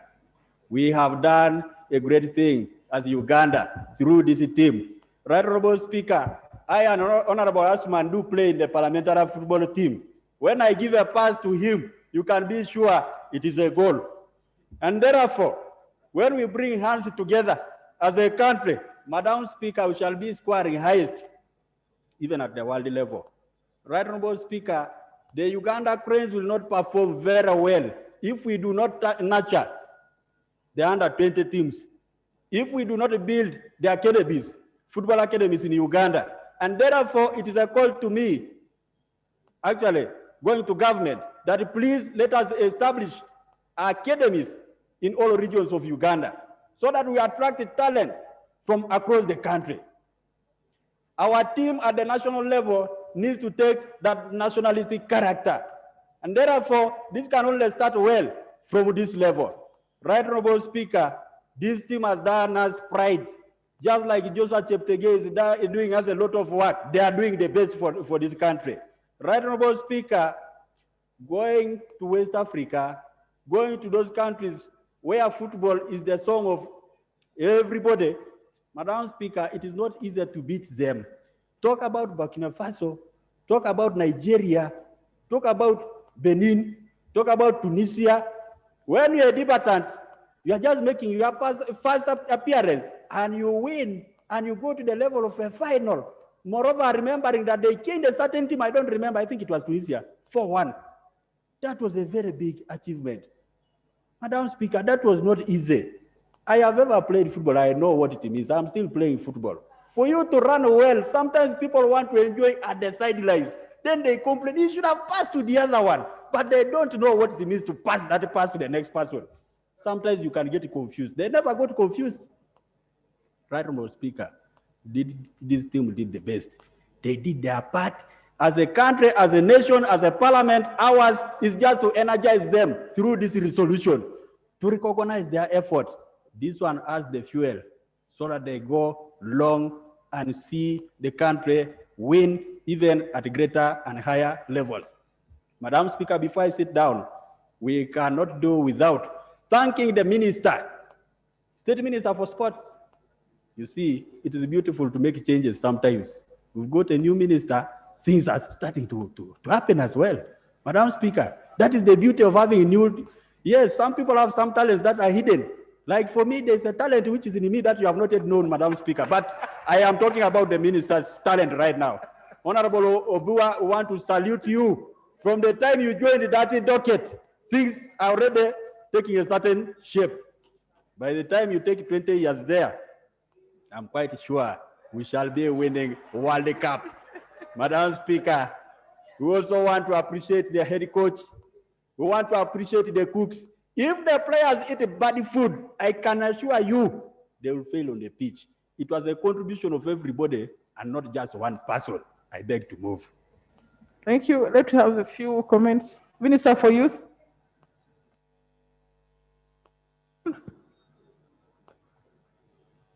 I've seen it. Youth, Achon, then Thank you. Thank you, Right Honorable Speaker. Right Honorable Speaker, I'm standing here to add my voice to the efforts of Parliament to pay tribute and congratulate the boys of Hippos and the entire country upon our recent success in games. Right Honorable Speaker, the country could recall that when Hippos left for Tanzania, through Tanzania to Mauritania, it was a debate also in cabinet that Tanzania was experiencing high levels of COVID. So there was a high risk to the lives of the young boys that are in the house today to take a decision at their age to travel through Tanzania to Mauritania to participate and represent the country in the Africa Cup of Nations Games. So I wish to congratulate them, quite frankly, for that bold decision. I also wish, Right Honorable Speaker, to pay tribute to the parents, because these are children according to the Ugandan law. Majority of them are still dependent on their parents. So the parents signed agreements with the Federation of Football, and I wish through Chair, Speaker, to thank the parents of these boys. They did a great job to add to the fame that we acquired as a country. Right Honorable Speaker, we cannot have the Hippos alone in isolation of the governing body, the FUFA. It has had back-to-back qualification in recent years. And Right Honorable Speaker, you know pretty much that we are running a program-based budgeting as a country. And we heavily encourage all expenditure units to ensure that as they get money, they can show results. In this, the Federation has shown that it has properly utilized the funding that was given to the Hippos by coming back with a second runner-up position in the games. Right Honorable Speaker, I urge the youth of this country to engage themselves in sporting, because sporting worldwide has turned out to be more commercial than luxury. So as we yell for unemployment in this country amongst the young people, let us encourage our boys and girls to participate in soccer and other games as a whole. I also encourage government to invest more in football and to ensure that as teams go outside the country for a representation, we prioritize them so that we can match with the excellence and the modes that we take to this foreign participation. I thank you, Right Honorable Speaker, and I convey the apology of the Federation President and MP-elect, Engineer Moses Magogo, who unfortunately would not make it today, but sent me to stand in for him as his vice chairperson. Thank you. Honorable Achon. Achon is going to sprint the microphone. Achon, followed by Honorable Mutonyi Odur. But we have a lot of motions. Thank you very much, Madam Speaker. I support the motion for the sports. I'm so delighted we have two different sports categories today. We have the football and athletics, which they call track and field. I would like to congratulate our team, Uganda Under 20, the imports, for their extraordinary performance, which they did as great. As we are all aware, in the whole world, people are worried about the pandemic, corona. But it's very surprising to hear Uganda is performing great in this terrible situation where the world is mourning. I want to thank our team, Uganda, for their struggle. And I want to thank the coaches and the sportsmen and women as well. Honorable Speaker, I want to argue that our sportsmen and women, we all come from a deplorable life. When you see the condition, how they perform, their background is not good at all. If the country or the government would only afford to pay food for them to eat, because I know we can't afford salary, which has been many years of complaint. I think if they eat and they go and play, I think we would have to dominate the whole world. If you see all these football players who are here, you might find some of them left this morning, they have not eaten. They walk miles and miles. They still live with their parents. So, Honorable Speaker, I would ask this House and the government to really try to sponsor our sportsmen, mostly if we can afford for food. This is a main challenge. I experienced this during my time. And also, I would conclude, early 60s, Uganda used to be known in politics. But I'm grateful for the past 10 years. People want to see where is Uganda, because we have been performing so well. Cheptegei did multi-world records in both road race and track. Kiprotich did so well in London Olympics 2012, which put Uganda on the map. So each and every time people want to find where is Uganda located. Kenya, we are overpowering them. Ethiopia, we are overpowering them. And if our government could really support us. Honorable Pachito. 1 second. Please conclude. As I conclude, Madam Speaker, I would ask that let the government come up and support our team with the minimal what they can afford so they continue lifting our flags higher and higher. Thank you very much. No, Pachito. Sozi, then Mutonyi Odur.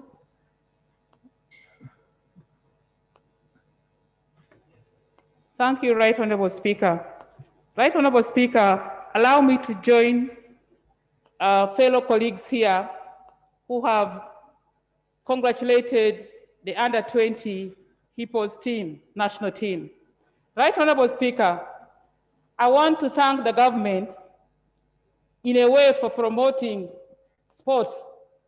But Right Honorable Speaker, allow me again to say that there are many young people out in Uganda that have the potential and they could come and play up to the level of the under-20.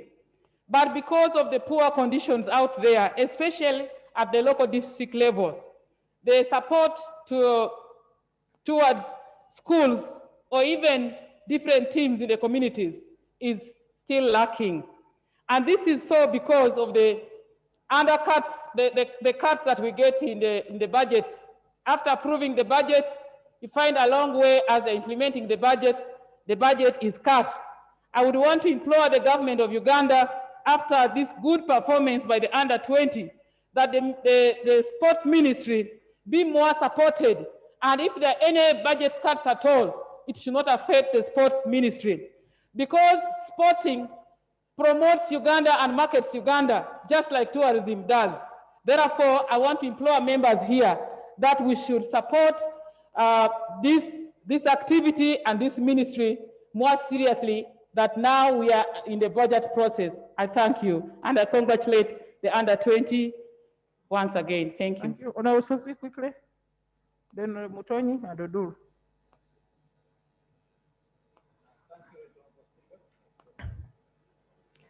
Thank you, Honorable Speaker, for the opportunity. I also join my colleagues in seconding the motion and thanking our under-20 team for the performance. Madam Speaker, I was impressed by the performance of our team against Tunisia in the semifinals. Tunisia is one of the traditional giants in this field on the continent, but our team, specifically striker Richard Basangwa, he opened up in this match, scoring 4 minutes into the game, followed by Kakoza Derek, who contributed a hat-trick.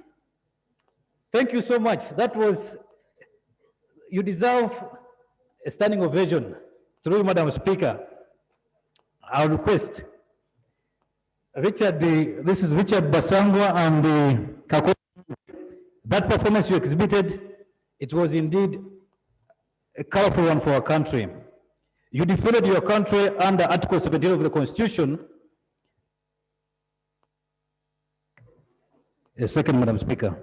Under Article 17 of our Constitution, it is the duty of every citizen of Uganda to defend Uganda and to render national service when necessary. You exhibited this when you demonstrated a wonderful performance, especially in that match. Thank you so much. Madam Speaker, I want to ask the minister responsible to invoke your powers under the UNEBO Act, under the Minister of Education Act, somewhere under the guidelines. You invoke your powers. These children who missed their exams while they were rendering a national service, in that they can do their exams in a special way. What they were doing was on national duty. Madam Speaker, on another cause, there are so many talents in the country all over, and we need to set up training grounds. Honorable Dennis Obwa, I have no doubt that you experienced in this field. It is during your term here that you are in this docket, like the late His Excellency Magufuli. He did fundamental things in one term. Under your one term, we can have regional training centers created all over the country. Thank you, Madam Speaker. Motonyi, then Odur.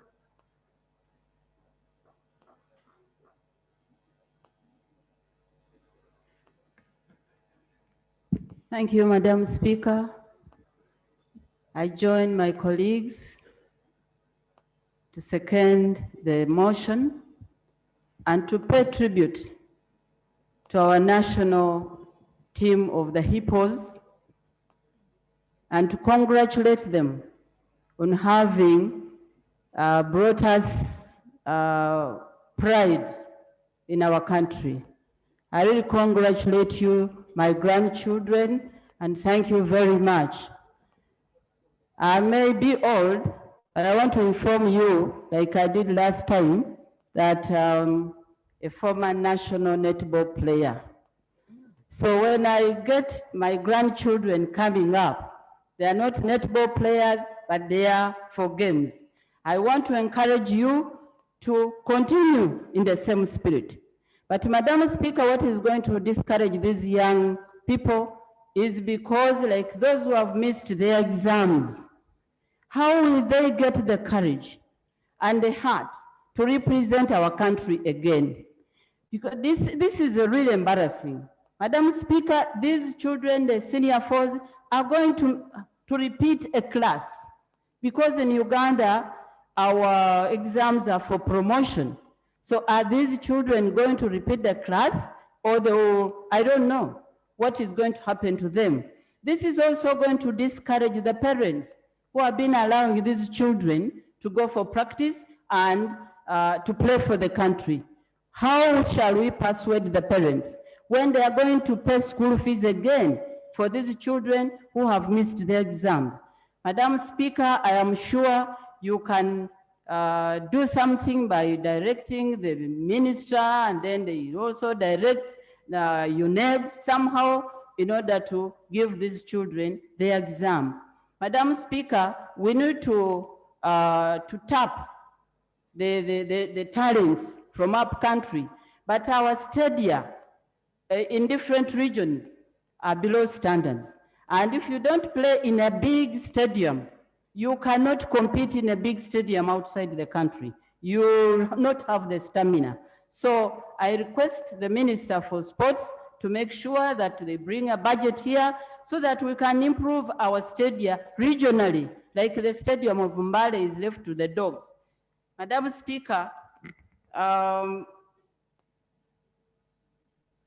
Madam, the Minister for the Youth mentioned only football. Madam Speaker, even netball. We always have a crash program. To have the netball team, we have to fundraise, then they... Thank you. Okay, Honorable Odur.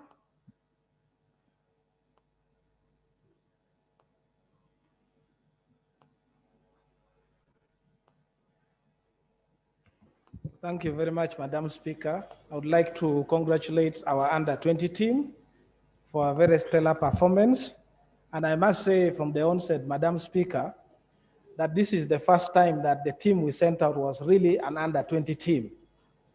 If you look at the boys, you look at their faces, you look at them, you really agree that these are young people, contrary to some of the teams that came from other countries that were visibly older in the field. So I want to congratulate the coach for selecting a young team, and you have seen how the vibrancy that was brought into the team by the young people. Madam Speaker, I watched a number of games that they played. For a long time, Uganda has not played football that is convincing. The first time I saw a team that was playing with purpose, with flair, with beauty, with attack, only comparable, I think, to probably I support Arsenal. That's the only time I saw a team that is vibrant and was playing. And I want to congratulate the coach for setting up a team that is vibrant, that can entertain and can go forward. Because that is the brand that these footballers will be marketed across the world. So I want to thank the coach and add that for a long time, we have been running for foreign coaches. When it comes to the national team, we go to Nigeria, we get somebody and bring here and give him a huge task. Now this coach has demonstrated that locally we have capacity, that they can do it, and they can do it at the continental level. This is now the time we should actually be looking at recruiting a local coach to again take over the Cranes. Recently, I saw that a coach has been suspended because of poor performance. Why don't we give our own people now opportunity? Lastly, Madam Speaker, I want to call upon government to really invest in sports.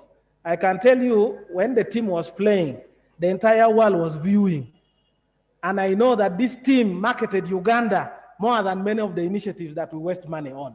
So if we put in money, we are going to harvest the returns. My only caution is that the opportunities that will come to these young people should go to them. Corruption has been killing our football. In 1996, FIFA went to Lango and they did a camp at Boroboro, Canon Lawrence Boroboro. It was supposed to be for under 17. I personally went there, I was 15. I found people who are 35 there and they were selected ahead of us. If all people continue to dominate and frustrate the young people, we are not going to go far. I thank you, Madam Speaker. Thank you very much, honourable members. I now want to invite the Minister for Sports. First, we recall that we gave you an assignment concerning the examinations of the children. Secondly, they are now silver medalists, and there is a standing pledge by the President that all silver medalists must receive a monthly stipend. We want a confirmation about that and an assurance that's going to happen. Honourable Minister of Sports.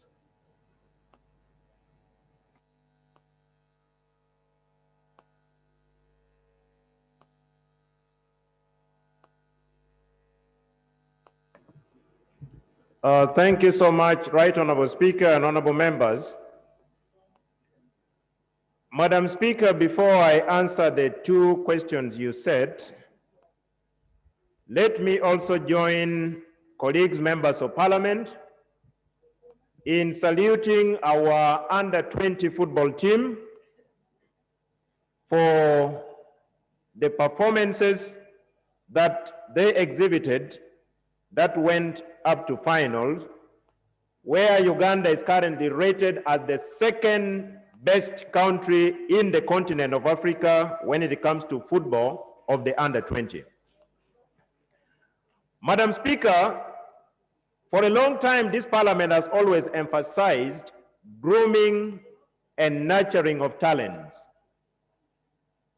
And when our country participates for the first time in the under-20 and they proceed up to finals, I believe that this is action in terms of grooming and nurturing the future sportsmen and women of the country.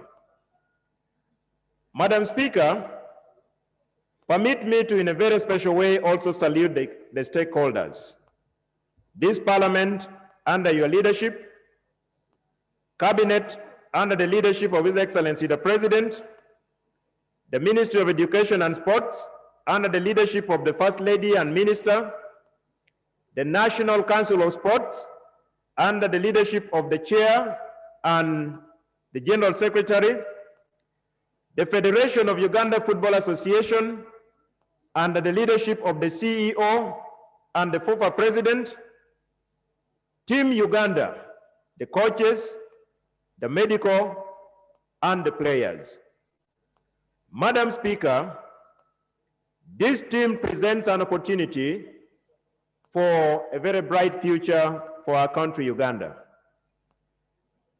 We are optimistic that if the team maintains its team spirit, coupled with discipline, the team will be able to transform itself from under-20 to under-23, then from under-23 to the senior team called the Uganda Cranes. We hope and pray that the team, young as they are, should listen to the wise counsel of this Parliament. Some of them already will be taken up by clubs outside Uganda. We are optimistic that they maintain the team discipline. Madam Speaker, there is no doubt in our mind, Even when there was a discussion in cabinet about the team going through Tanzania, as highlighted by the Minister of State for Youth, Confederation of Africa Football has very, very tight guidelines. This team was tested before they departed. They were tested on arrival. They were tested during their stay. They were tested as they depart. And in total, they underwent over 5 COVID tests. And in all the tests, our national team all tested negative for COVID-19.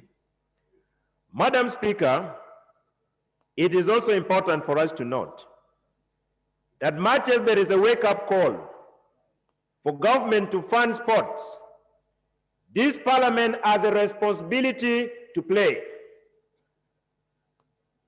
On the assumption that most of the international sporting engagements had been either cancelled or postponed, while considering the budget for this financial year, the sports subsector of the Republic of Uganda suffered a budget cut to a tune of 8 billion shillings by Parliament. Madam Speaker, you recall, I came to you, I wrote, it is the plea of the sports subsector that as we consider the budget for this financial year, let's rescind our decision and vote back the 8 billion shillings that was cut and reallocated. This is not my plea, it is the plea of the sports subsector of the Republic of Uganda. Madam Speaker, we have engagements before the end of this year.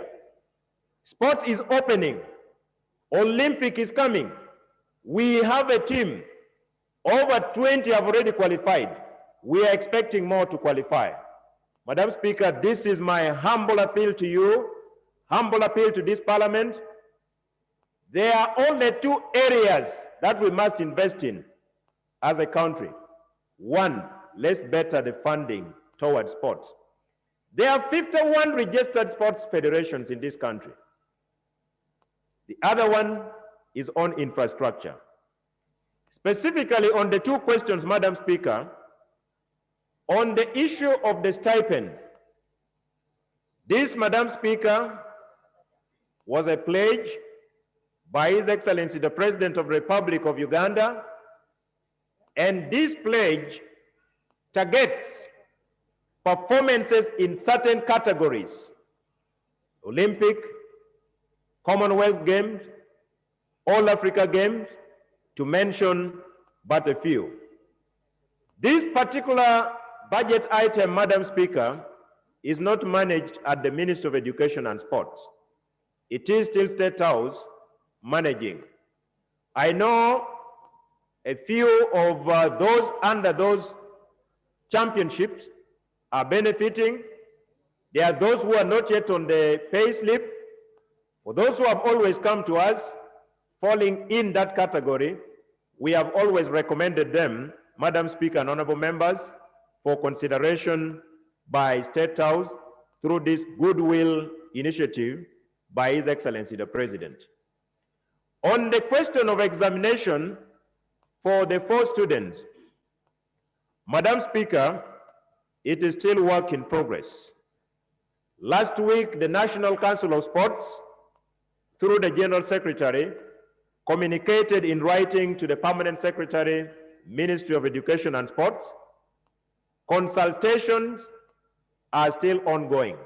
I cannot affirm, but I am also optimistic that, Madam Speaker, this particular resolution of Parliament will definitely be extracted and shared with the relevant ministry or organ of government.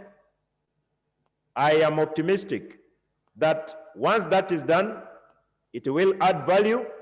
For now, I cannot commit because the decision has not yet been taken in the affirmative to either give a supplementary or special examinations to the 4 boys who missed the Uganda National Examination Board examinations for 2020 that was sat in 2021 March.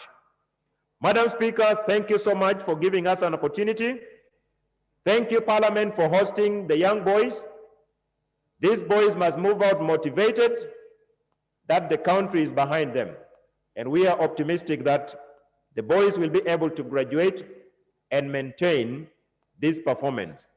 Madam Speaker, yesterday we had a match of the senior team against Burkina Faso. We had a goalless draw. Uganda plays the last game on Monday, and by the grace of God, a draw or a win will take us back to Africa Cup of Nations for the senior team for the third consecutive qualification after 1978, where our team played and went up to finals. Kindly continue praying for Team Uganda. Our girls, the national netball team, is also in South Africa, and we are optimistic that their rating in the world will continue or will even better, because currently they're rated number 6. Another motion is coming for another roaring lion in the sports subsector of Uganda, Joshua Cheptegei. We will cross the bridge when we get there, because the motion follows this motion.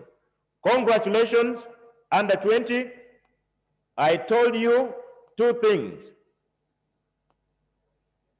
discipline and team spirit. That will either make you or break you. But we pray that you are made but not broken, because you are the future of Uganda. God bless you and thank you. Thank you very much, Honorable Minister. I just reiterate that you are our envoy at the Ministry of Education, especially since you used to be the chairman of the Parliamentary Sports Club. So please speak for us on the issue of the examinations and the funding for the young people.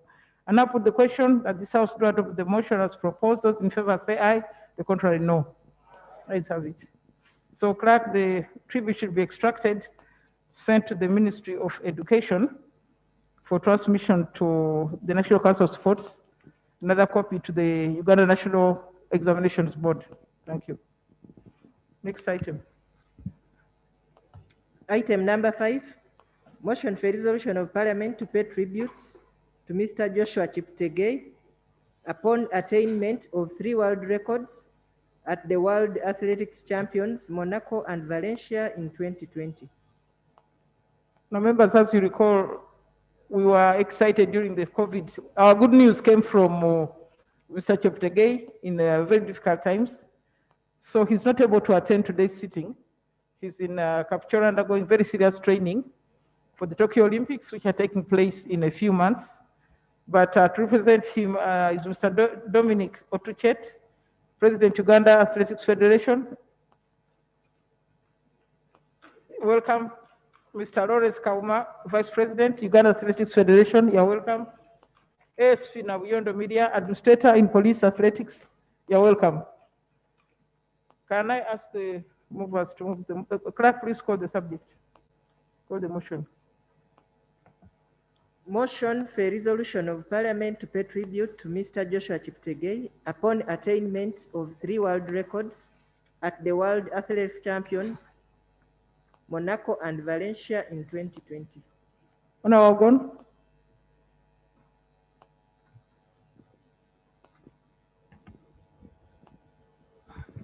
Right Honorable Speaker, I rise to move a motion for a resolution of Parliament to pay tribute to Mr. Joshua Cheptegei for his tremendous feat of setting world records and winning medals at the Athletics World Championships. This motion is moved under Rule 55 of the Rules of Procedure of this Parliament.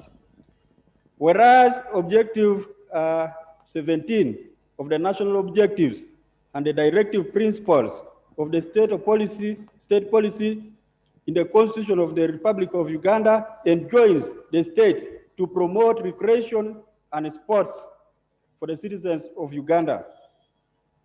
aware that Joshua Cheptegei, a Ugandan of humble origin, has had an enviable career in athletics over the years and still winning to date.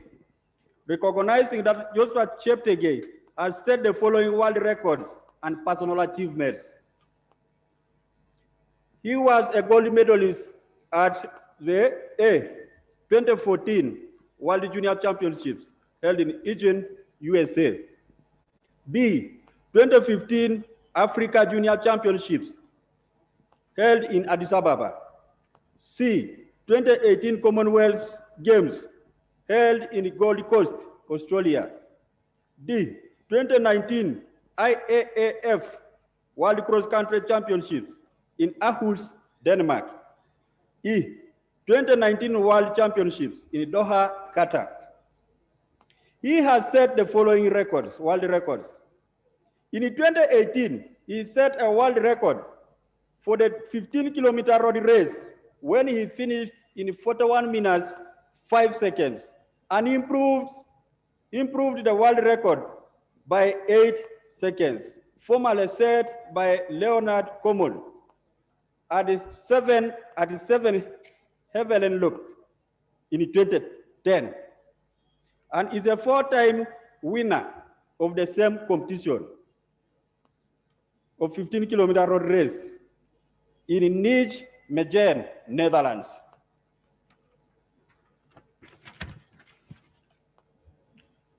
On 1st December 2019, he set a new 10-kilometer road race record in Valencia, Spain, beating the previous world record set by Leonard Common in 2010 by 6 seconds. On 16th February 2020, he set a new 5-kilometer road race world record in Monaco, France, with a time of 12 minutes, 51 seconds, beating Robert Ketter, the previous world record holder.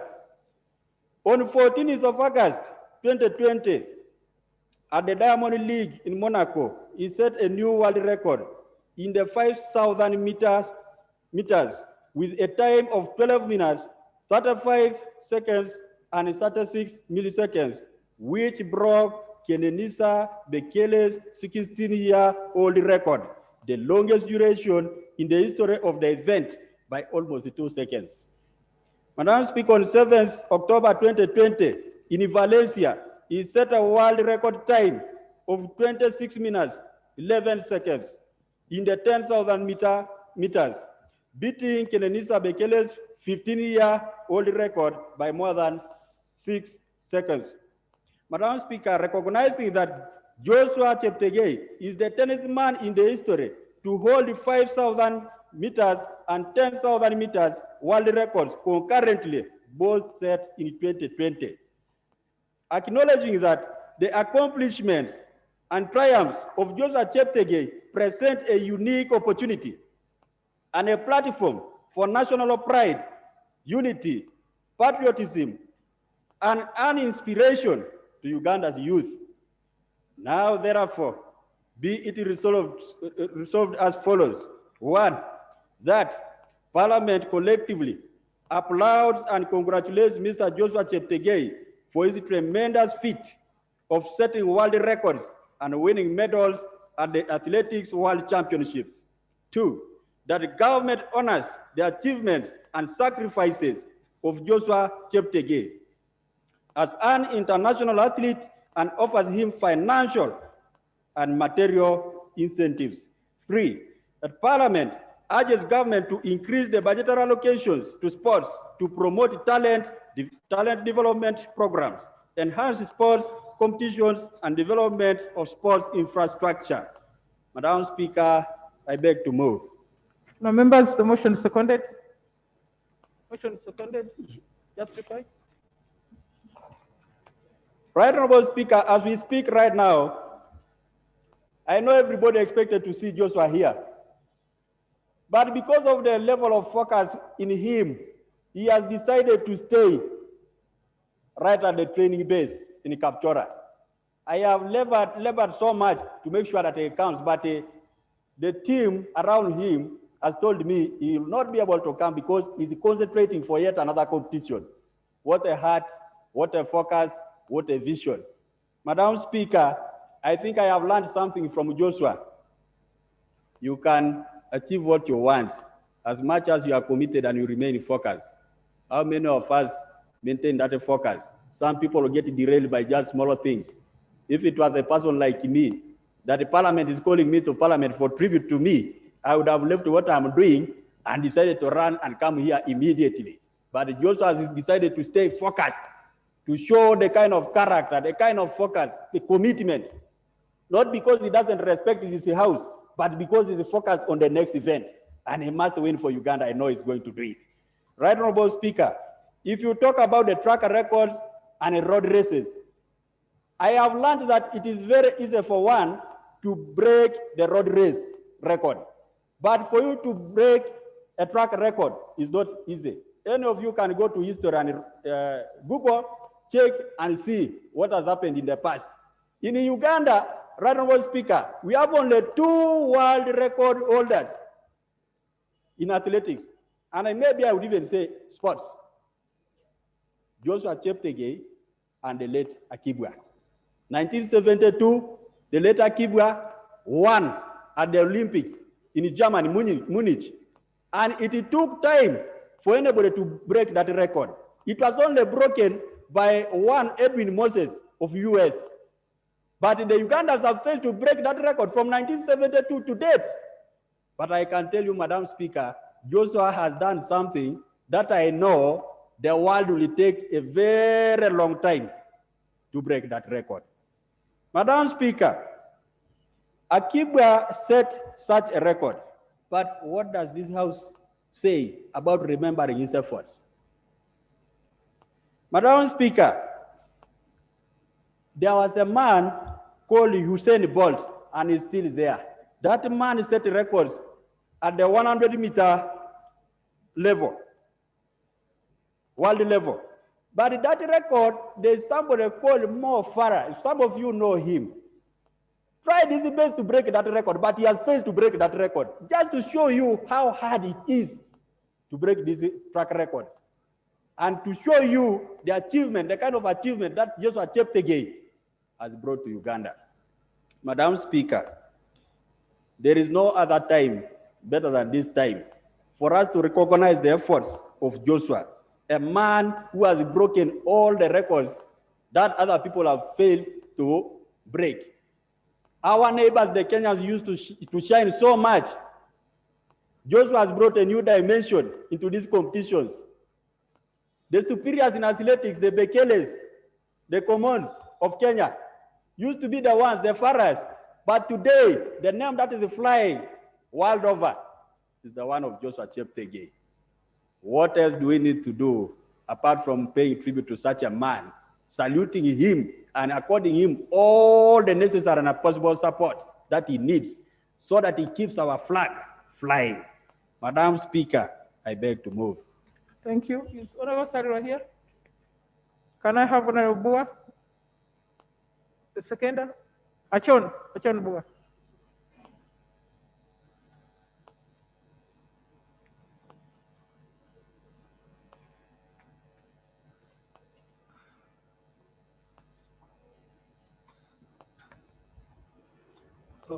Thank you very much, Madam Speaker.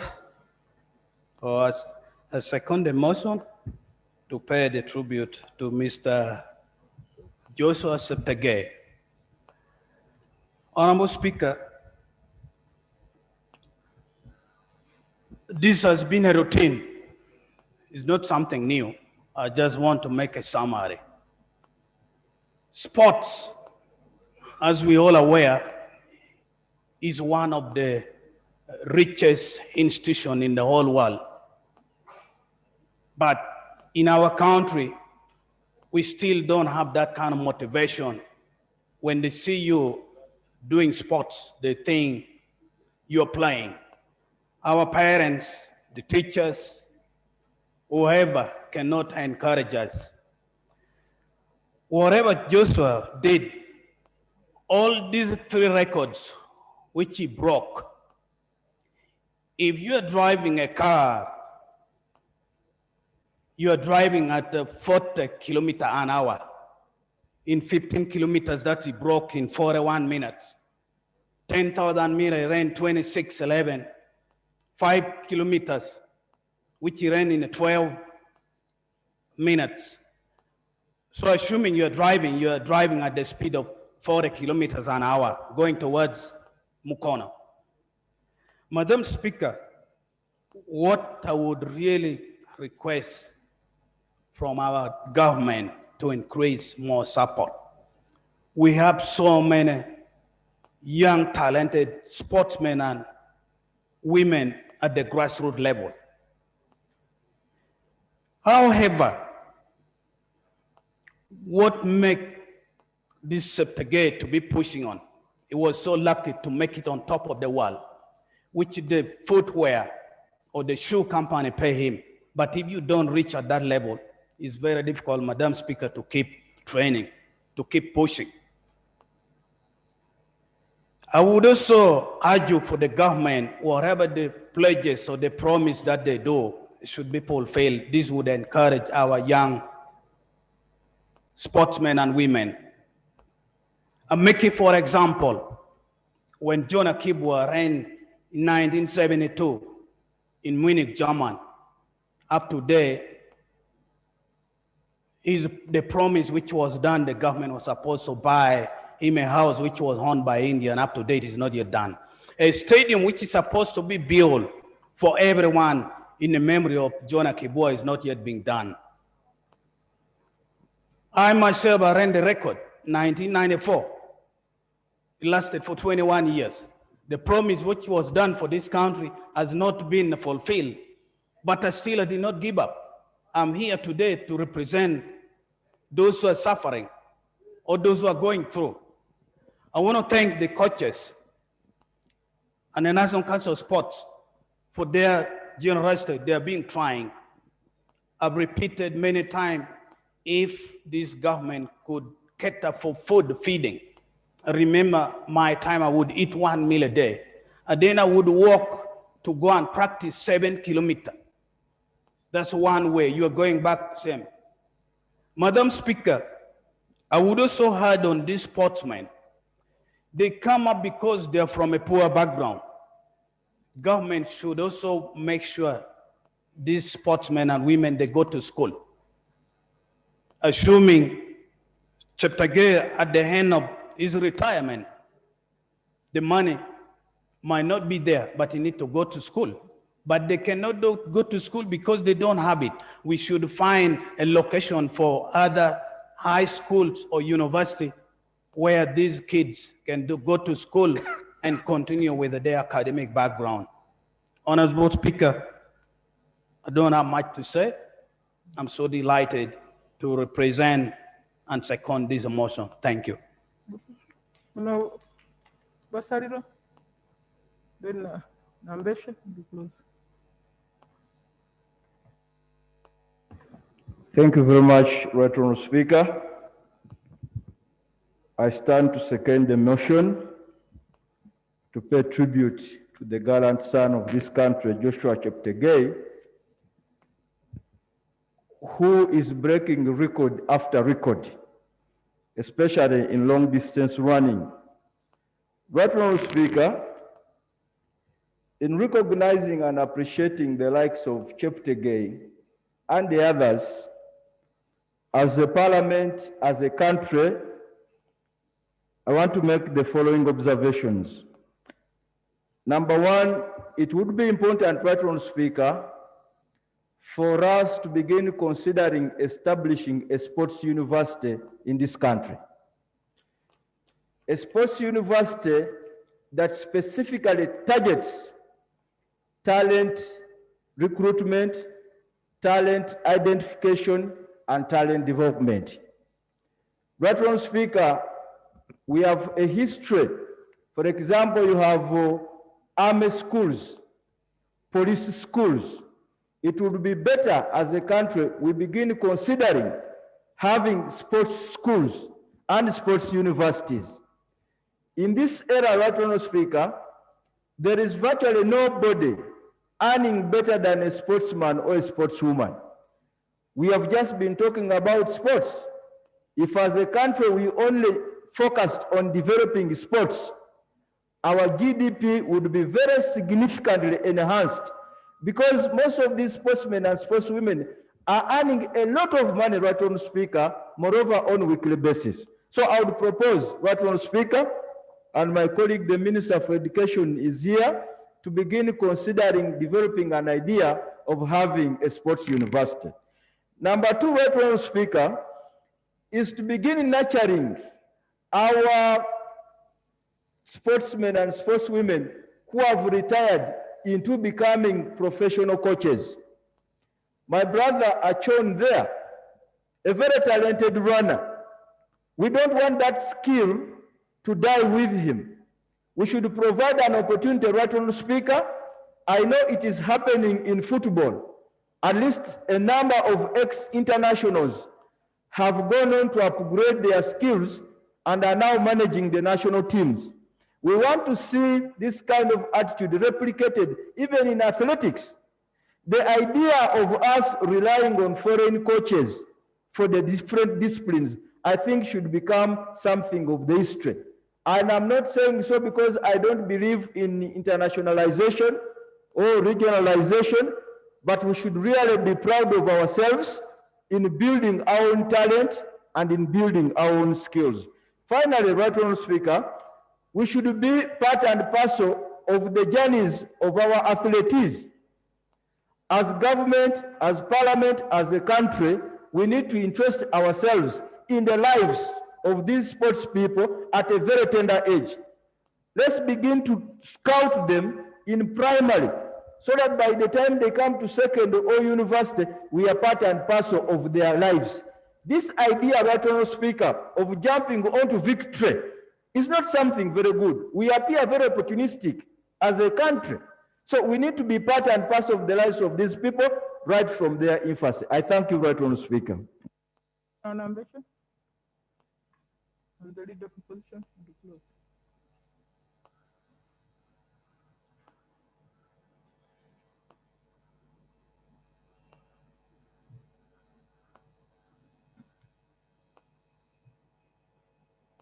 Thank you, Right Honorable Speaker.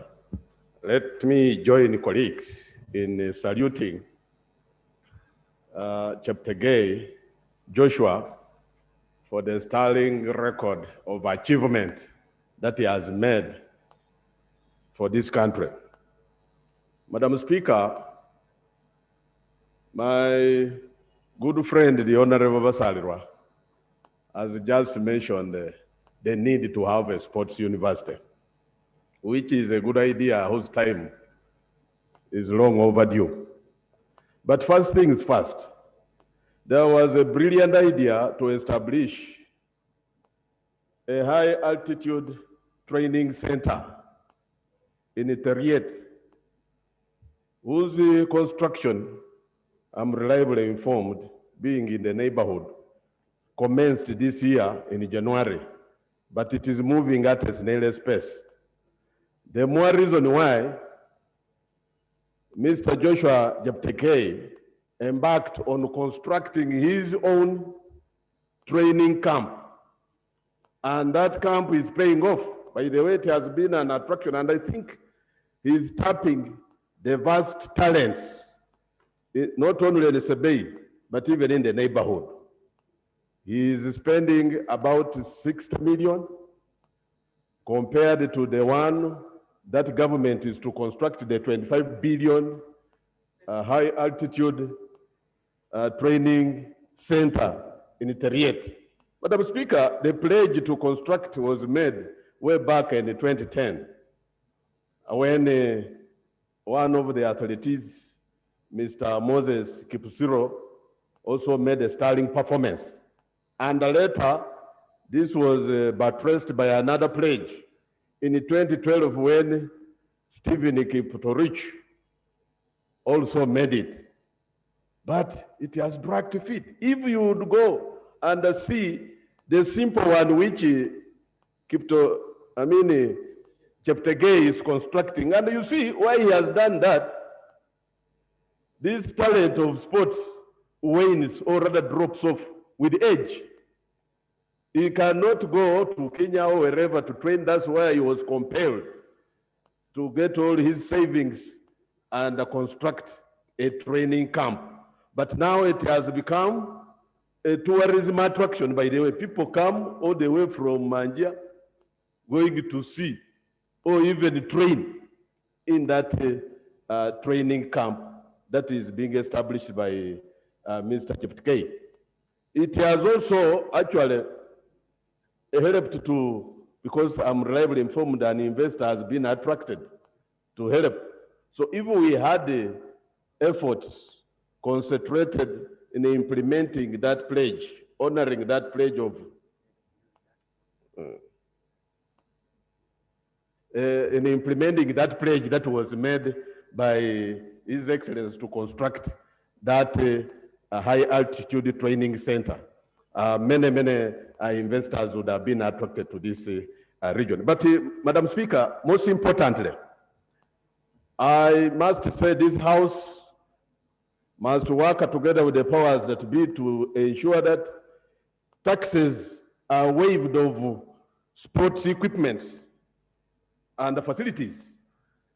These taxes are an impediment, actually, to promotion, to the nurturing, to the grooming of the sporting skills in our younger people. So if taxes would be waived, Madam Speaker, this would be a promotion, this would be an encouragement for sports to flourish in the country. Thank you very much. Honourable members, I want to thank the members for their contributions. I want to put the question that the question be, oh, bit of opposition, sorry.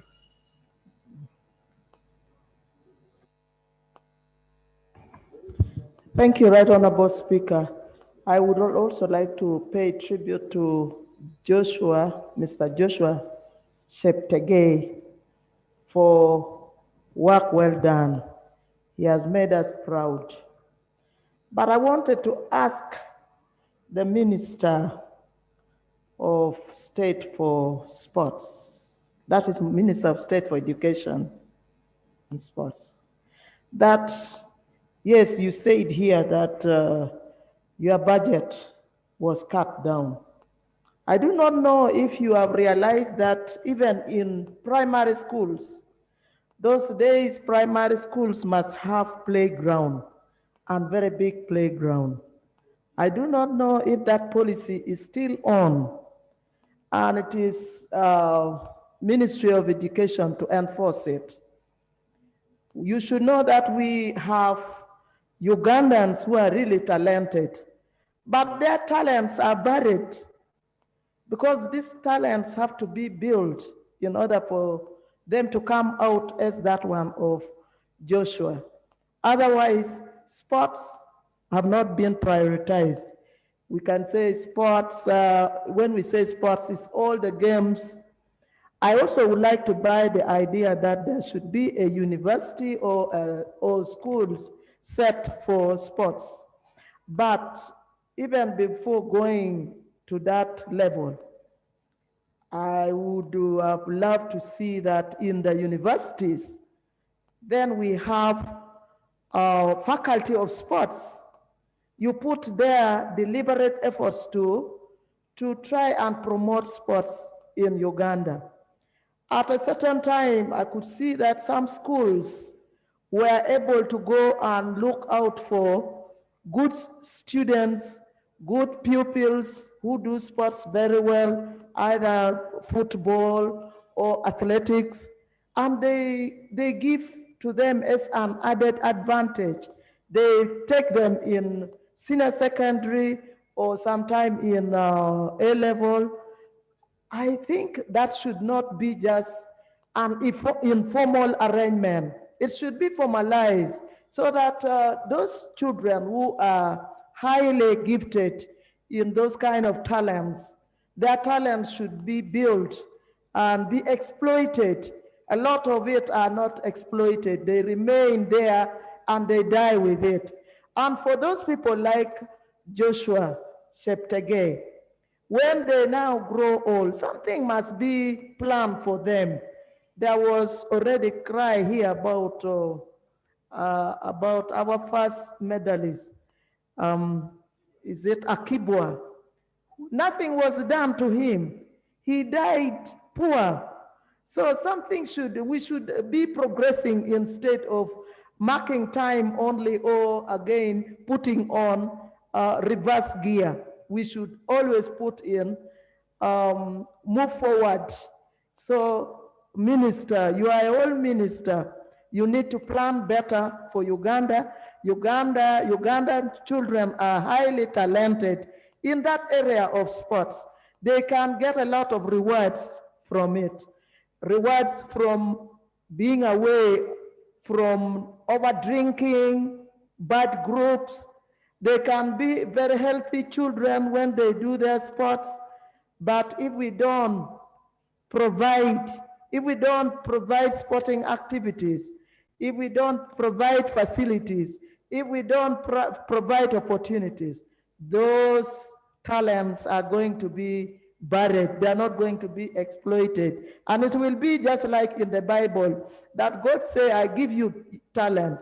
What have you done with your talent? So God is now asking you that what are you doing with the talent I have given to the children of Uganda, to the young people of Uganda? Let us see how to exploit those potentials, those talents to be useful to Uganda, just like as of Joshua Cheptegei. I thank you. Can I now invite the Minister for Sports to respond to the proposals and tell us about the 38 high altitude training camp?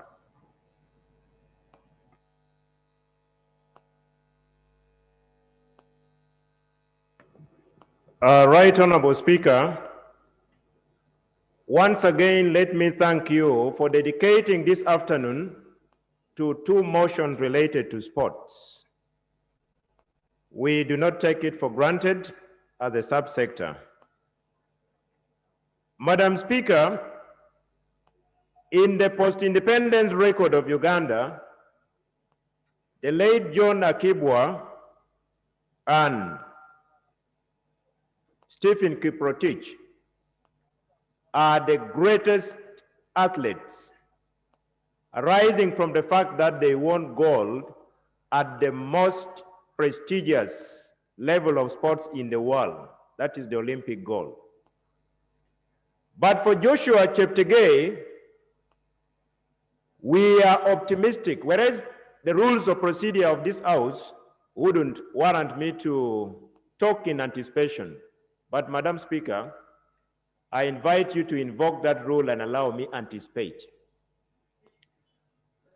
By the mere fact that Joshua Cheptegei has risen through from bottom to top, Joshua Cheptegei, through his accomplishment, is only left with one option, and that option is winning gold medal at the Olympic, and he will make history as the greatest of all athletes in the post-independence history of Uganda.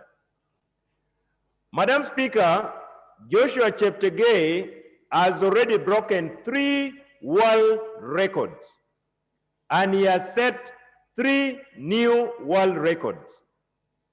But I want to pick one particular world record, the first world record that Joshua Cheptegei broke. Honorable members, that was the most difficult time. The country was in a total lockdown. Our airport was closed, and Team Uganda, comprising of 4 athletes, received an international invitation.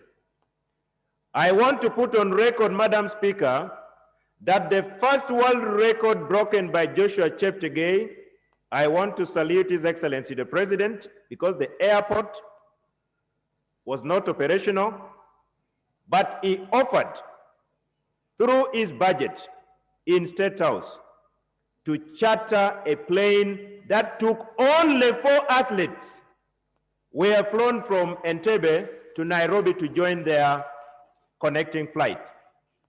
And that is where Joshua Cheptegei broke the first world record. I thank the First Lady and the Minister who hosted them before they left, because that was a very difficult time. They needed some motherly advice and counseling because COVID was at its peak globally. And Joshua Cheptegei pledged that I am going for nothing but to win and break the world record, and indeed, he did it. He broke it. I salute him. Madam Speaker, you need to get time and talk to Joshua Cheptegei. He has very, very rare traits. To me, he is one of the most disciplined athletes I have ever met. A simple young man with a simple profile, but very progressive. Whenever he returns from international engagement, Joshua Cheptegei will not take 3 nights in Kampala. He's always talking about Kapchorwa. And his major focus, Madam Speaker, is on the 2020 Olympic that will be held in July, August 2021. We are optimistic, Madam Speaker. In the post-independence history of Uganda, we have only won 2 gold medals at the Olympic. But we are optimistic that in this year's Olympic, we are looking at from 2 gold medals going forward. And by the grace of God, probably 1 or 2 will come from one gentleman. But Team Uganda, as I stated, has 26 athletes who have qualified, 23 from the mainstream Olympic, and 3 from the Paralympics. Madam Speaker, Paralympics is the Olympic component for the disabled, and so far 3 of our citizens have qualified. Right Honorable Speaker, on the High Altitude Training Center in Teriet, this is a 3-phased government project aimed at establishing an international training center for Uganda and the world. The first phase, Madam Speaker, got delayed. But I want to give assurance to Parliament that from the time I joined, and with the support of the Senior Minister and the entire Ministry of Education and Sports, I am happy to hear a Member of Parliament stating that there is some progress at the moment. The 11-kilometer road from Kapchorwa town to Teriet High Altitude Training Center was impassable, Madam Speaker. You have been to that part of the world. As I speak, UNRWA is on the ground. That road has been annexed to the Kapchorwa Swam Road, and it is being worked on because even the contractor could not ferry materials to the site. We are optimistic that before the end of the year, we will be able to finish phase 1. As I speak, Madam Speaker, the Athletics Federation of India has already forwarded a request for 2 of their athletes to come and train at the Teriet High Altitude Training Center for the Olympic of this year. So there is work in progress, and we hope that when we get done with phase 1, we will move to phase 2 with the support of this Parliament, because this is purely government of Uganda funding this 3-phased project. I admit that there was some slowness in terms of progress at the site, but to every dark cloud, there is always a silver lining. As I speak, there is now a silver lining, as adduced by the honorable member who comes from the region. Madam Speaker, all other proposals, how I wish the Minister of Finance was here, on tax waiver for sports equipment donated or procured by National Sports Federation. This has been a battle. But honorable colleagues, we are about to consider the budget, including the tax-related laws. I believe this Parliament can still invoke its powers of legislation to ensure that sports equipment benefit from tax waiver from the tax-related laws that are amended every year. The proposal for a sports university is not a proposal for the Minister of State for Sports. This is a huge burden, but I think it is a very, very brilliant idea for the entire government of the Republic of Uganda, Cabinet, Parliament, and all of us, because Uganda is a sporting nation, Madam Speaker, there is no doubt, and we are on a journey of faith as the sports subsector of the Republic of Uganda. Once again, I salute my young brother, Joshua Cheptegei, and the entire Team Uganda that is set to represent and participate and compete in the Olympic that is due to be held this year. Madam Speaker, let me end with one humble appeal. Just like I stated we suffered that budget cut, I should also state that we as a subsector have put forward a request for consideration in terms of a supplementary budget. And one of the key items is for the 2020 Olympic scheduled for July, August 2021. I hope and pray and plead and request that if this budgetary request comes to Parliament, honorable members, you already know the genesis. Kindly support us in order to ensure that Team Uganda participates and competes in the Olympic. Madam Speaker, thank you for all the kind words, honorable members. We hope and pray that we will be in a position to work together and collectively to better the sports subsector. I want to salute Uganda Athletics Federation for providing leadership, represented here by President Otuchet. I want to salute the National Council of Sports, represented in this house up to this moment by the General Secretary, Dr. Patrick Ogwell, and all the key stakeholders for making it happen. Madam Speaker, thank you for the opportunity. God bless Team Uganda. God bless this Parliament. God bless our nation, Uganda. Thank you so much. Thank you. Members, I put the question, that question be now put. Those in favor say aye, the contrary no. And I put the question that this House do approve the motion as proposed. Those in favor say aye, the contrary no. Let's have it. Members, the clerk is instructed to extract the tribute as well as the Hansard and ensure that they get to Mr. Cheptegei as quickly as possible. Let's go to item 6. Item number 6, personal explanation on allegations against the Honorable Minister of Agriculture, Animal Industry and Fisheries that he took breeding cows from Lusenki Stock Farm.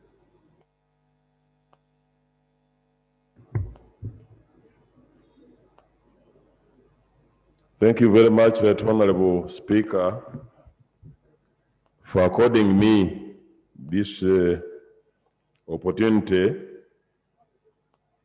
to respond to allegations against me. But I want to say, Right Honorable, that the report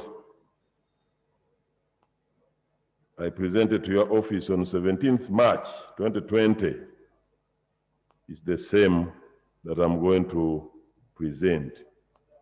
1 year ago, the truth has remained the same, and thank you for according me this opportunity to clear my name. Right Honorable Speaker, the allegations were that the Honorable Minister of Agriculture, Animal Industry and Fisheries took breeding cows from Lusenki Stock Farm for his personal gains.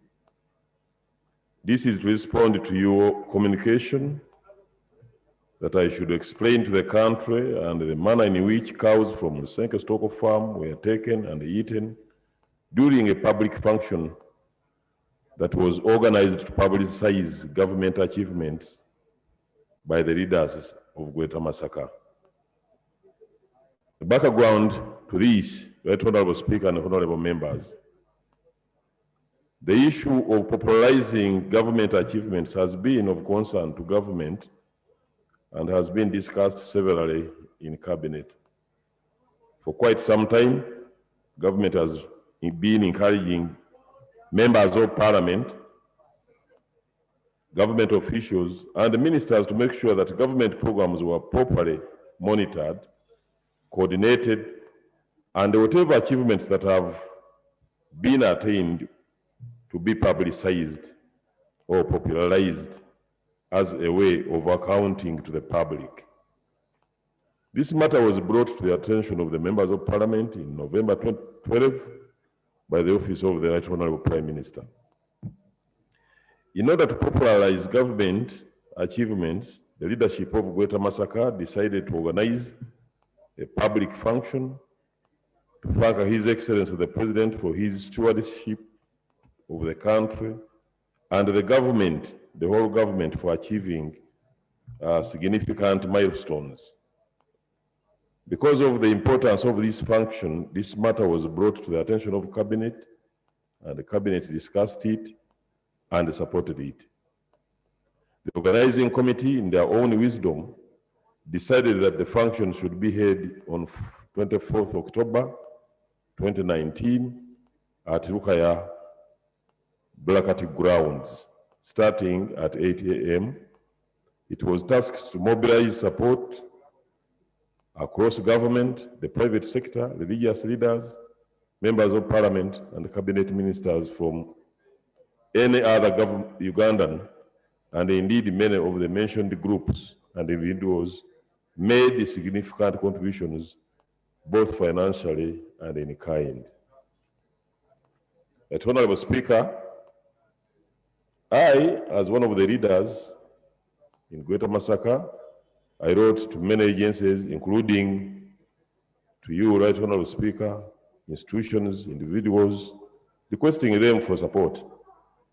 Indeed, on 8th October 2019, I wrote a letter to the Executive Director, National Animal Genetic Research Center and Data Bank, and as I had done to other agencies, inviting the organization to participate, exhibit, and demonstrate the achievements attained. In the same letter, I requested the agency to make financial contribution to the organizing committee. I did not request the agency to give cows. The letter is hereby attached. The management of the National Animal Genetic Research Center and Data Bank, in their own wisdom and following the organization's internal management system, decided through their contracts committee to approve and contribute 15 steers, or the other name is castrated young bulls. So the agency in writing communicated this offer to the manager of Rusenke Stock Farm and instructed him to release the 15 steers, stroke castrated bulls, as approved by the agency contracts committee. I was told that these steers were delivered to the venue of the function by agency itself using its own vehicle. So the 15 animals in question were not bulls used in breeding programs, but castrated young bulls called steers. The impression that these bulls came from South Africa is also not true at all. This fact has also been clarified by the National Animal Genetic Research Center and Data Bank Board Chairman, and his letter is also attached. So the 15 steers in question were of a small type East African zebu cattle, commonly known as Nkolomojo or Enganda cattle. The donation of steers and chicken by National Genetic Research Center and Data Bank for purposes of supporting public functions is not irregular, and it did not start with this function or this particular function. It has been done many, many times. I have been informed, Right Honorable, and I have also confirmed that the donated steers do not affect the multiplication program of the National Animal Genetic Research Center and Data Bank. This is because the donated animals or steers are not designed to keep in the herd for breeding. They may have all of the following defects: lameness, chronic impairments, total and partial blindness, infertility in both males and females, old age, very wild, poor mothering ability, and so on. So these conditions render such animals uneconomical to keep and are therefore called for slaughter. The above culled, therefore the word is culled. The above culled animals were the small East African short zebu, which yield small amounts of meat as opposed to the high breeding animals that are mentioned or are maintained for breeding purposes. Therefore, they were not imported, they were not those imported pedigree breeding bulls. Right Honorable Speaker, based on the above facts, it is clear that I did not request or even direct the National Animal Genetic Research Center and Data Bank to provide or release breeding animals to be slaughtered at that function. It is also not true that the function was a personal function. And this decision to contribute the 15 steers was independently taken by the management of the National Animal Genetic Research Center Data Bank, and this has been clarified by that management. So, and I want to say the function was a public function. It was attended by everybody, Right Honorable Speaker, from Vice President, ministers, members of Parliament, bishops, and other agencies that put up shows and stalls and public address systems to indicate, to show the public what the government had achieved. So I wish to request for your kind appreciation, Honorable Speaker and honorable members, and the understanding of the circumstances under which the 15 years were offered to the above public function. That Honorable Speaker and members, I thank you, and may you please consider my response as as true and correct. Thank you very much, Right Honorable. Thank you very much, honourable members. This is the first explanation. So this is an old matter, so we shall now consider it as responded to and closed. Let's go to the next item.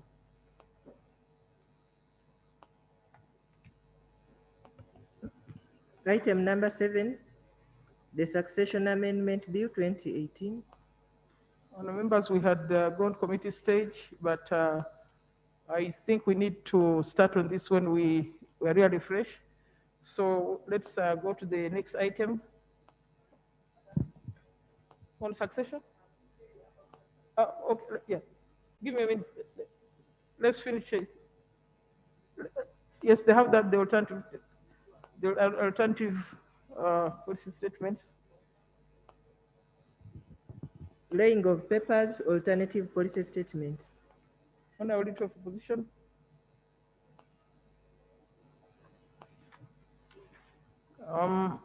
Minister, the policy for the presidency. Thank you very much. Right Honorable Speaker, I'm doing this function as delegated to me by the leader of the opposition. In accordance with Rule 146 of the Rules of Procedure, I beg to lay on table the following alternative policy statements from the shadow ministries as follows. Ministry of Presidency, Shadow Ministry of Foreign Affairs, Shadow Ministry of Information, Communication, Technology and National Guidance, Shadow Ministry of Kampala Capital City Authority, the Shadow Ministry of Finance, Planning and Economic Development, the Shadow Ministry of Agriculture, Animal Industry and Fisheries, the Shadow Ministry of Health, Shadow Ministry of Gender, Labor and Social Development, Shadow Ministry of Local Government, Shadow Ministry of Education and Sports, Shadow Ministry of Science, Technology and Innovation, Shadow Ministry of Public Service, Shadow Ministry of Internal Affairs, Shadow Ministry of Human Rights, Shadow Ministry of Defense and Veteran Affairs, Shadow Ministry of Justice and Constitutional Affairs, Shadow Ministry of Tourism, Wildlife and Antiquities, Shadow Ministry of Trade, Industry and Cooperatives,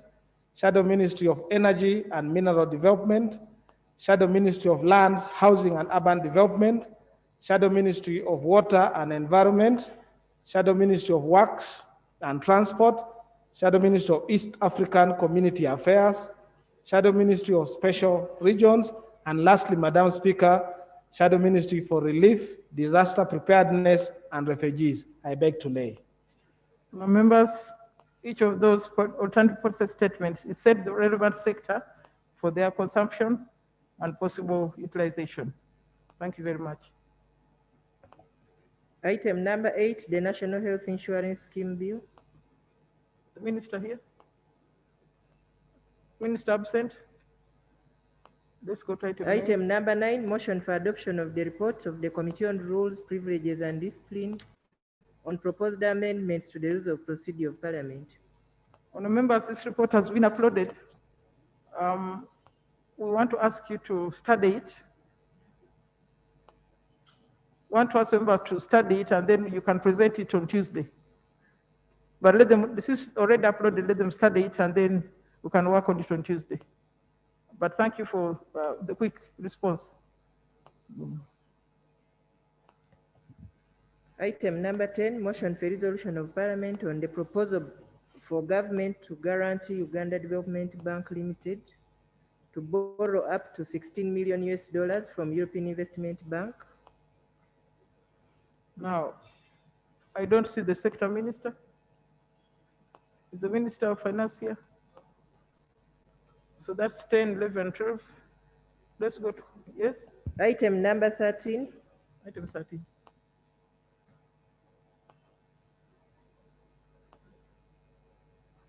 Right, Honorable Speaker, there are about 3 items related with borrowing. Honorable Speaker, at the end of last year, the report on loans and grants kept coming on order paper, but we never got time to discuss it. Also, after the Parliament had a committee on COVID, a lot of recommendations required government to give us the state of economy. I am worried we are in the budget process and loans are coming, but Parliament has not of recent been updated on the status of the economy and the debt stock. Madam Speaker, would it be procedural right that the Minister of Finance, prior to members discussing the 3-4 loans coming, that we are at least given a snapshot of how COVID has affected us, where we are moving, and even the question of debt?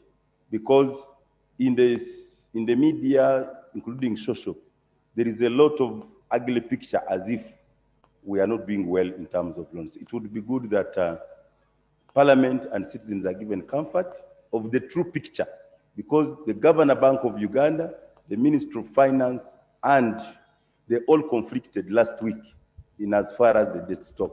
It would be important that it's on record so that when we are committing further borrowing, we know what exactly it is, Madam Speaker. Thank you. I don't know whether the chair wants to say something about the debt stock, or we need to get the Minister of Finance.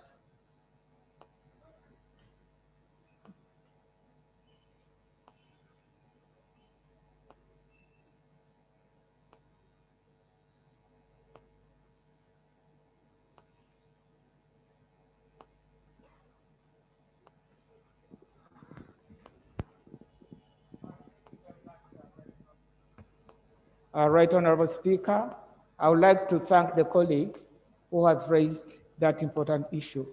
But the report on the debt stock, as required under the parliamentary regulations, was submitted some 3 or 4 weeks ago.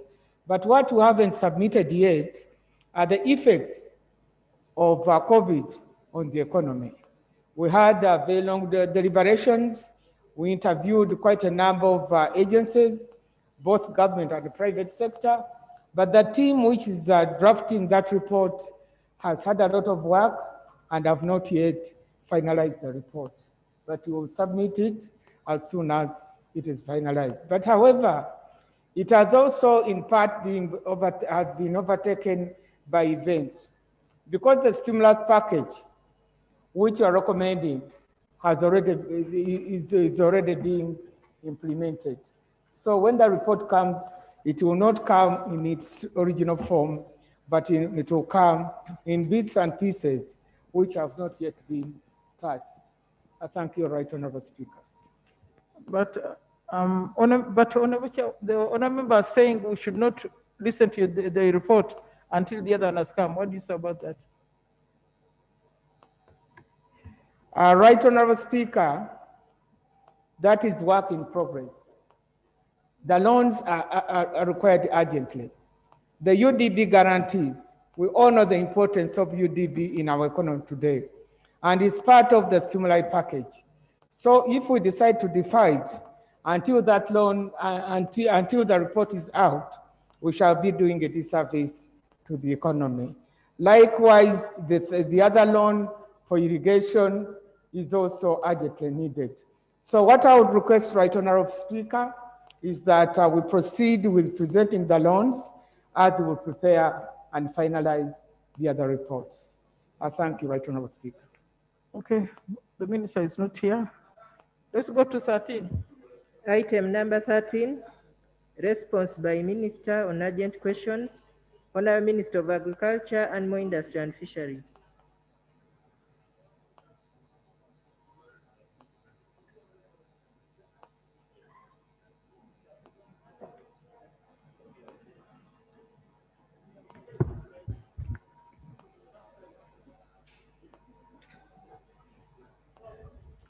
Thank you, Madam Speaker and honorable members.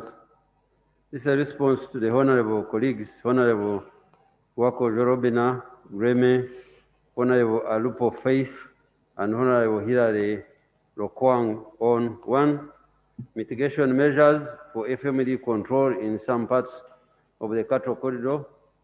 B, the reported outbreak of FMD in Palisa district and the resultant livestock quarantine and closure of livestock markets and the need for mass vaccination of livestock. C, alleged institution of quarantine restriction for the livestock in Karamoja towards the end and beginning of every year and its adverse effect on the livelihood of the affected people. Madam Speaker and honorable members, I'll give the background.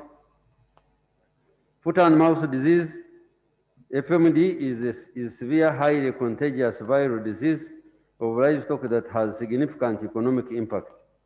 The disease affects cattle, pigs, goats, sheep, and other cloven two-hoofed wild animals, such as African buffalo, antelopes that are known to be wildlife reservoirs. Intensively reared animals are more susceptible to the disease than the traditional breeds.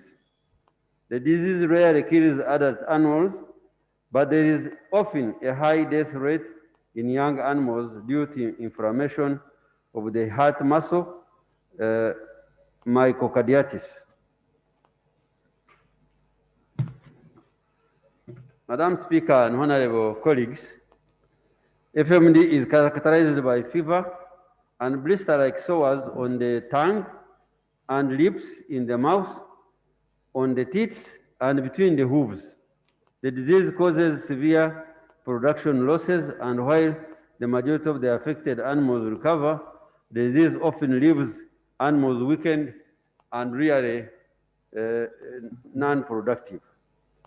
The organism which causes FMD is a virus which is with 7 strains: A, O, C, SAT1, SAT2, SAT3, and Asian 1, all representing with similar clinical signs, and yet they are different in viruses with immunity is not across protective.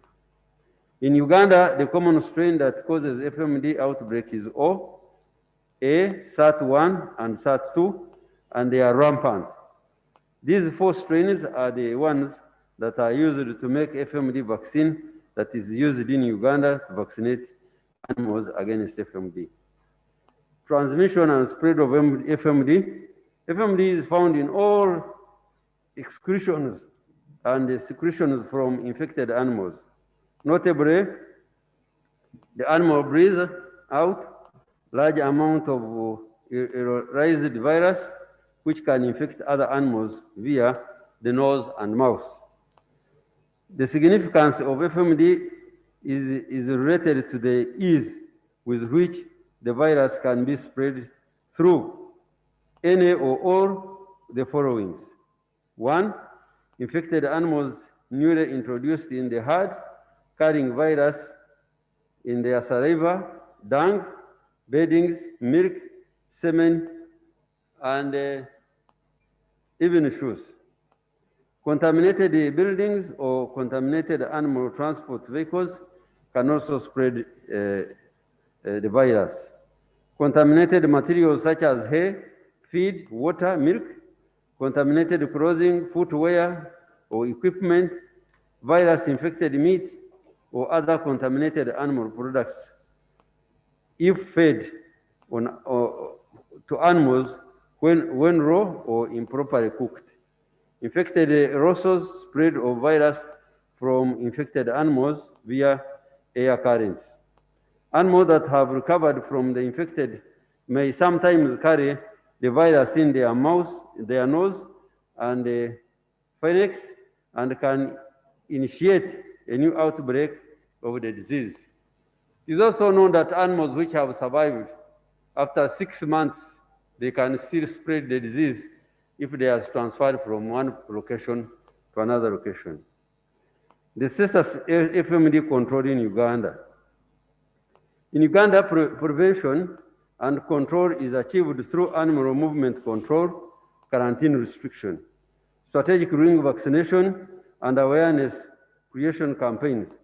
Ring vaccination entails vaccinating all the immediate herds surrounding the affected herd, and finally vaccinating the affected herds so that the disease can be contained and eventually controlled without causing serious socioeconomic consequences to the farmers and the consumers. The success of ring vaccination hinges on timely reporting of the disease. It is therefore imperative that the disease outbreak is reported as early as possible so that measures to prevention can be instituted in timely manner and cost-effective, since surrounding herds will be vaccinated to prevent the spread of the disease to other areas from the focal herd. The focal herd is the one which is affected. The most appropriate approaches for FMD control in Uganda is a combination of animal movement regulation through quarantine restriction and ring vaccination. Right Honorable Speaker, colleagues, a number of issues have been raised on this floor of the 10th Parliament regarding FMD control in the country. These include: one, mitigating measures for FMD control in some parts of the cattle corridor raised by Honorable Wako Zorobe Nagreme, Gomba County West. A number of districts in the cattle corridor reported FMD outbreak, namely Gomba, Isinjiro, Karungu, Kampala, Kazo, Kiboga, Kiruhura, Kiryandongo, Kyankwanzi, Kyotera, Yantonde, Mbarara, Masindi, Mukono, Nakaseke, Nakasongora, Rakai, Rubirizi, Sembabure, Ibanda, Wakiso, Sironko, Serere, Kyegwega, and Tungam. The ministry responded by instituting measures to restrict the disease spread that include: one, imposition of quarantine restriction in the affected areas at the sub-county level and areas within the 20 kilometers radius to prevent the spread of the disease. This involved a prohibition of movement of cattle, goats, sheep, pigs, products and byproducts from, to, through, and within affected areas. Livestock market slaughter places, including butcheries and animal shows within the affected sub-counties, were also closed. These premises on the prevention prevention is better than cure adage. The ministry provided FMD vaccine to the affected districts to undertake strategic ring vaccination as animals at risk in the affected sub-counties, and they finally vaccinated the affected herd. Sensitization meetings were also conducted by both the technical and political leadership of the ministry and the district leaders. This was intended to make sure that the stakeholders adhere and comply with quarantine restriction and other disease control measures to prevent the disease spread of FMD. Farmers and also producers were also encouraged to implement biosecurity measures to prevent the introduction and spread of FMD virus. I want to report to you, Madam Speaker and honorable colleagues, that we have effectively controlled the disease. And I want to assure members that the Animal Disease Act prohibits transportation of livestock products from, through, or into affected area. B, on the reported outbreak of FMD in Parisa district and the resultant livestock quarantine and closure of livestock markets and the need for mass vaccination of the livestock by Honorable Arupo Face, Parisa district woman MP. Yes, it is true that the district veterinary officer, Parisa district, reported an outbreak of FMD in Parisa sub-county, Alok village, on 15th October 2019. This was followed by institution of quarantine restriction on 15th October 2019, and the surrounding areas within 20 kilometers of radius. The ministry supplied the district with 10,000 doses of FMD vaccine. The district carried out vaccination and cattle at the Opapai sub-county and the surrounding sub-counties of Apompong, Gongonyo, Putiputi, and Kameke. The district veterinary officer regularly monitored the FMD situation in the district, and the situation was brought under control. The ministry is awaiting a report from the district requesting for final surveillance, which will inform lifting of quarantine restriction on the affected sub-county. The exercise is scheduled for April 1st week 2021. But I can also inform through you, Madam Speaker, that the FMD in Parisa was controlled and the situation has returned to normalcy. Alleged institution of quarantine restriction for livestock in Karamoja towards the end and the beginning of every financial year, and its adverse effects on the livelihood and the affected people by Honorable Hilary Lokwang, MP, Eek County. Honorable colleagues, the ministry imposes quarantine restriction to prohibit movement of animal and animal products following a reported outbreak of a notifiable animal disease as guided by the Animal Disease Act, Cap 38. This decision is based on evidence submitted to the Ministry Department of Animal Health by the district veterinary officer, and it follows verification of the commissioner after quarantine restriction has been imposed. Therefore, quarantine restrictions are not randomly imposed on the districts without justifiable reasons. Neither do the quarantine restriction follow a pattern of towards the end and beginning of every year. Impact of quarantine restriction.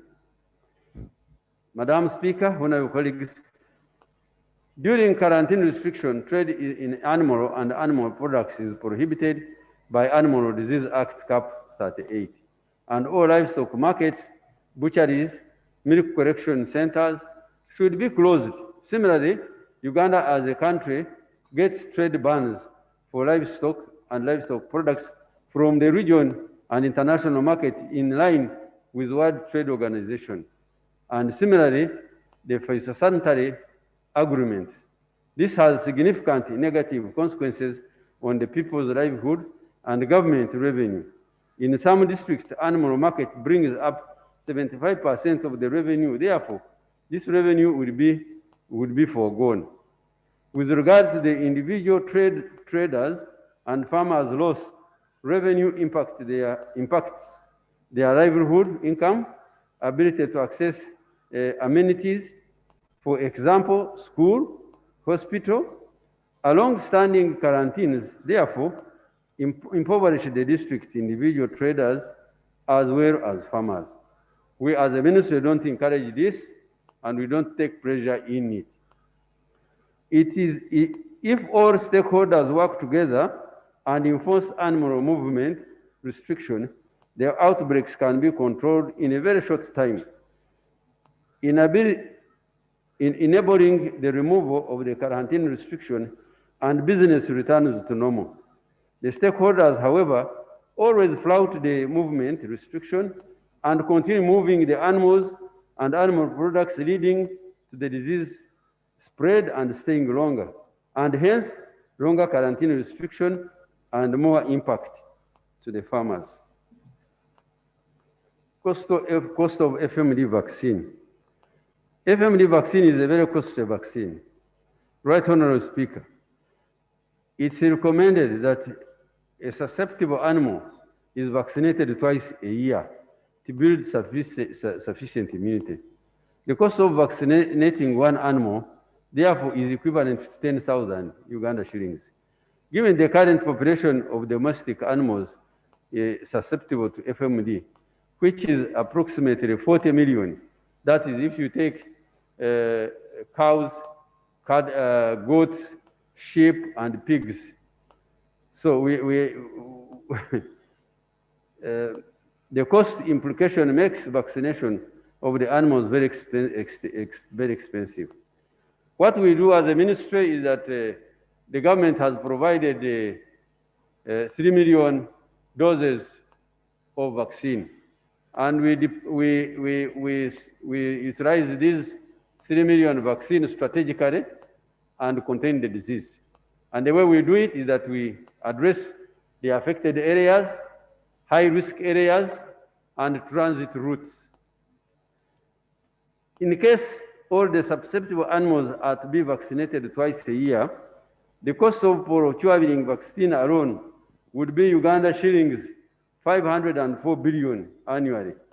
The strategy of vaccinating all susceptible domestic animals in the country is not feasible due to the cost and operational implication, and also this does not consider the wild animals population, which also suffer from the same disease. Challenges faced by the ministry. Challenges in an effort to prevent and control the spread of FMD in the ministry is facing some challenges which include: one, Madam Speaker, colleagues, the budget provided for animal vaccination for FMD, PPR, CBPP, rabies, laboratory reagents, and equipment annually is 5 billion, which is grossly inadequate. During the 2019-2020 budget, 10 billion, which boosted FMD vaccine, we procured 2.3 million doses, which is 16.4% of the required annual doses. Conclusion. Colleagues, it is indeed unfortunate that the country has not been able to effectively control several animal diseases, especially FMD, which is the most important trade-sensitive disease. I must also, however, inform the House, Madam Speaker, that Uganda was one of the first countries in East and Central Africa to be declared rinderpest-free, and this gave us a mileage for our exports, especially in trade in animal products. Madam Speaker, animals and animal products from Uganda, therefore, have not been able to access the more lucrative regional and international markets that would have earned Uganda the highly needed revenue from the animal industry. Colleagues, I would like to urge all of you as political leadership in the country to have a united front in creating awareness of the impact of animal diseases, revenue foregone, and the importance of adhering to the guidelines of the animal disease control provided by the veterinary competent authority. Madam Speaker, I beg to move for God and my country, and I thank you. Thank you very much, Honourable Minister, for your response. Madam Speaker, I provided copies of my responses and I discussed with the members who raised these questions. Thank you. Okay, thank you very much, Honourable members. Thank you for responding to our queries. Honourable members, we have done quite a bit of work today, but as I was sitting here, I received no information about the death of a former colleague, the Honourable Chiwada Viedan Musoke. He was a member of the 8th Parliament. He has passed away. Can I invite members to stand up for a minute of silence in his honor?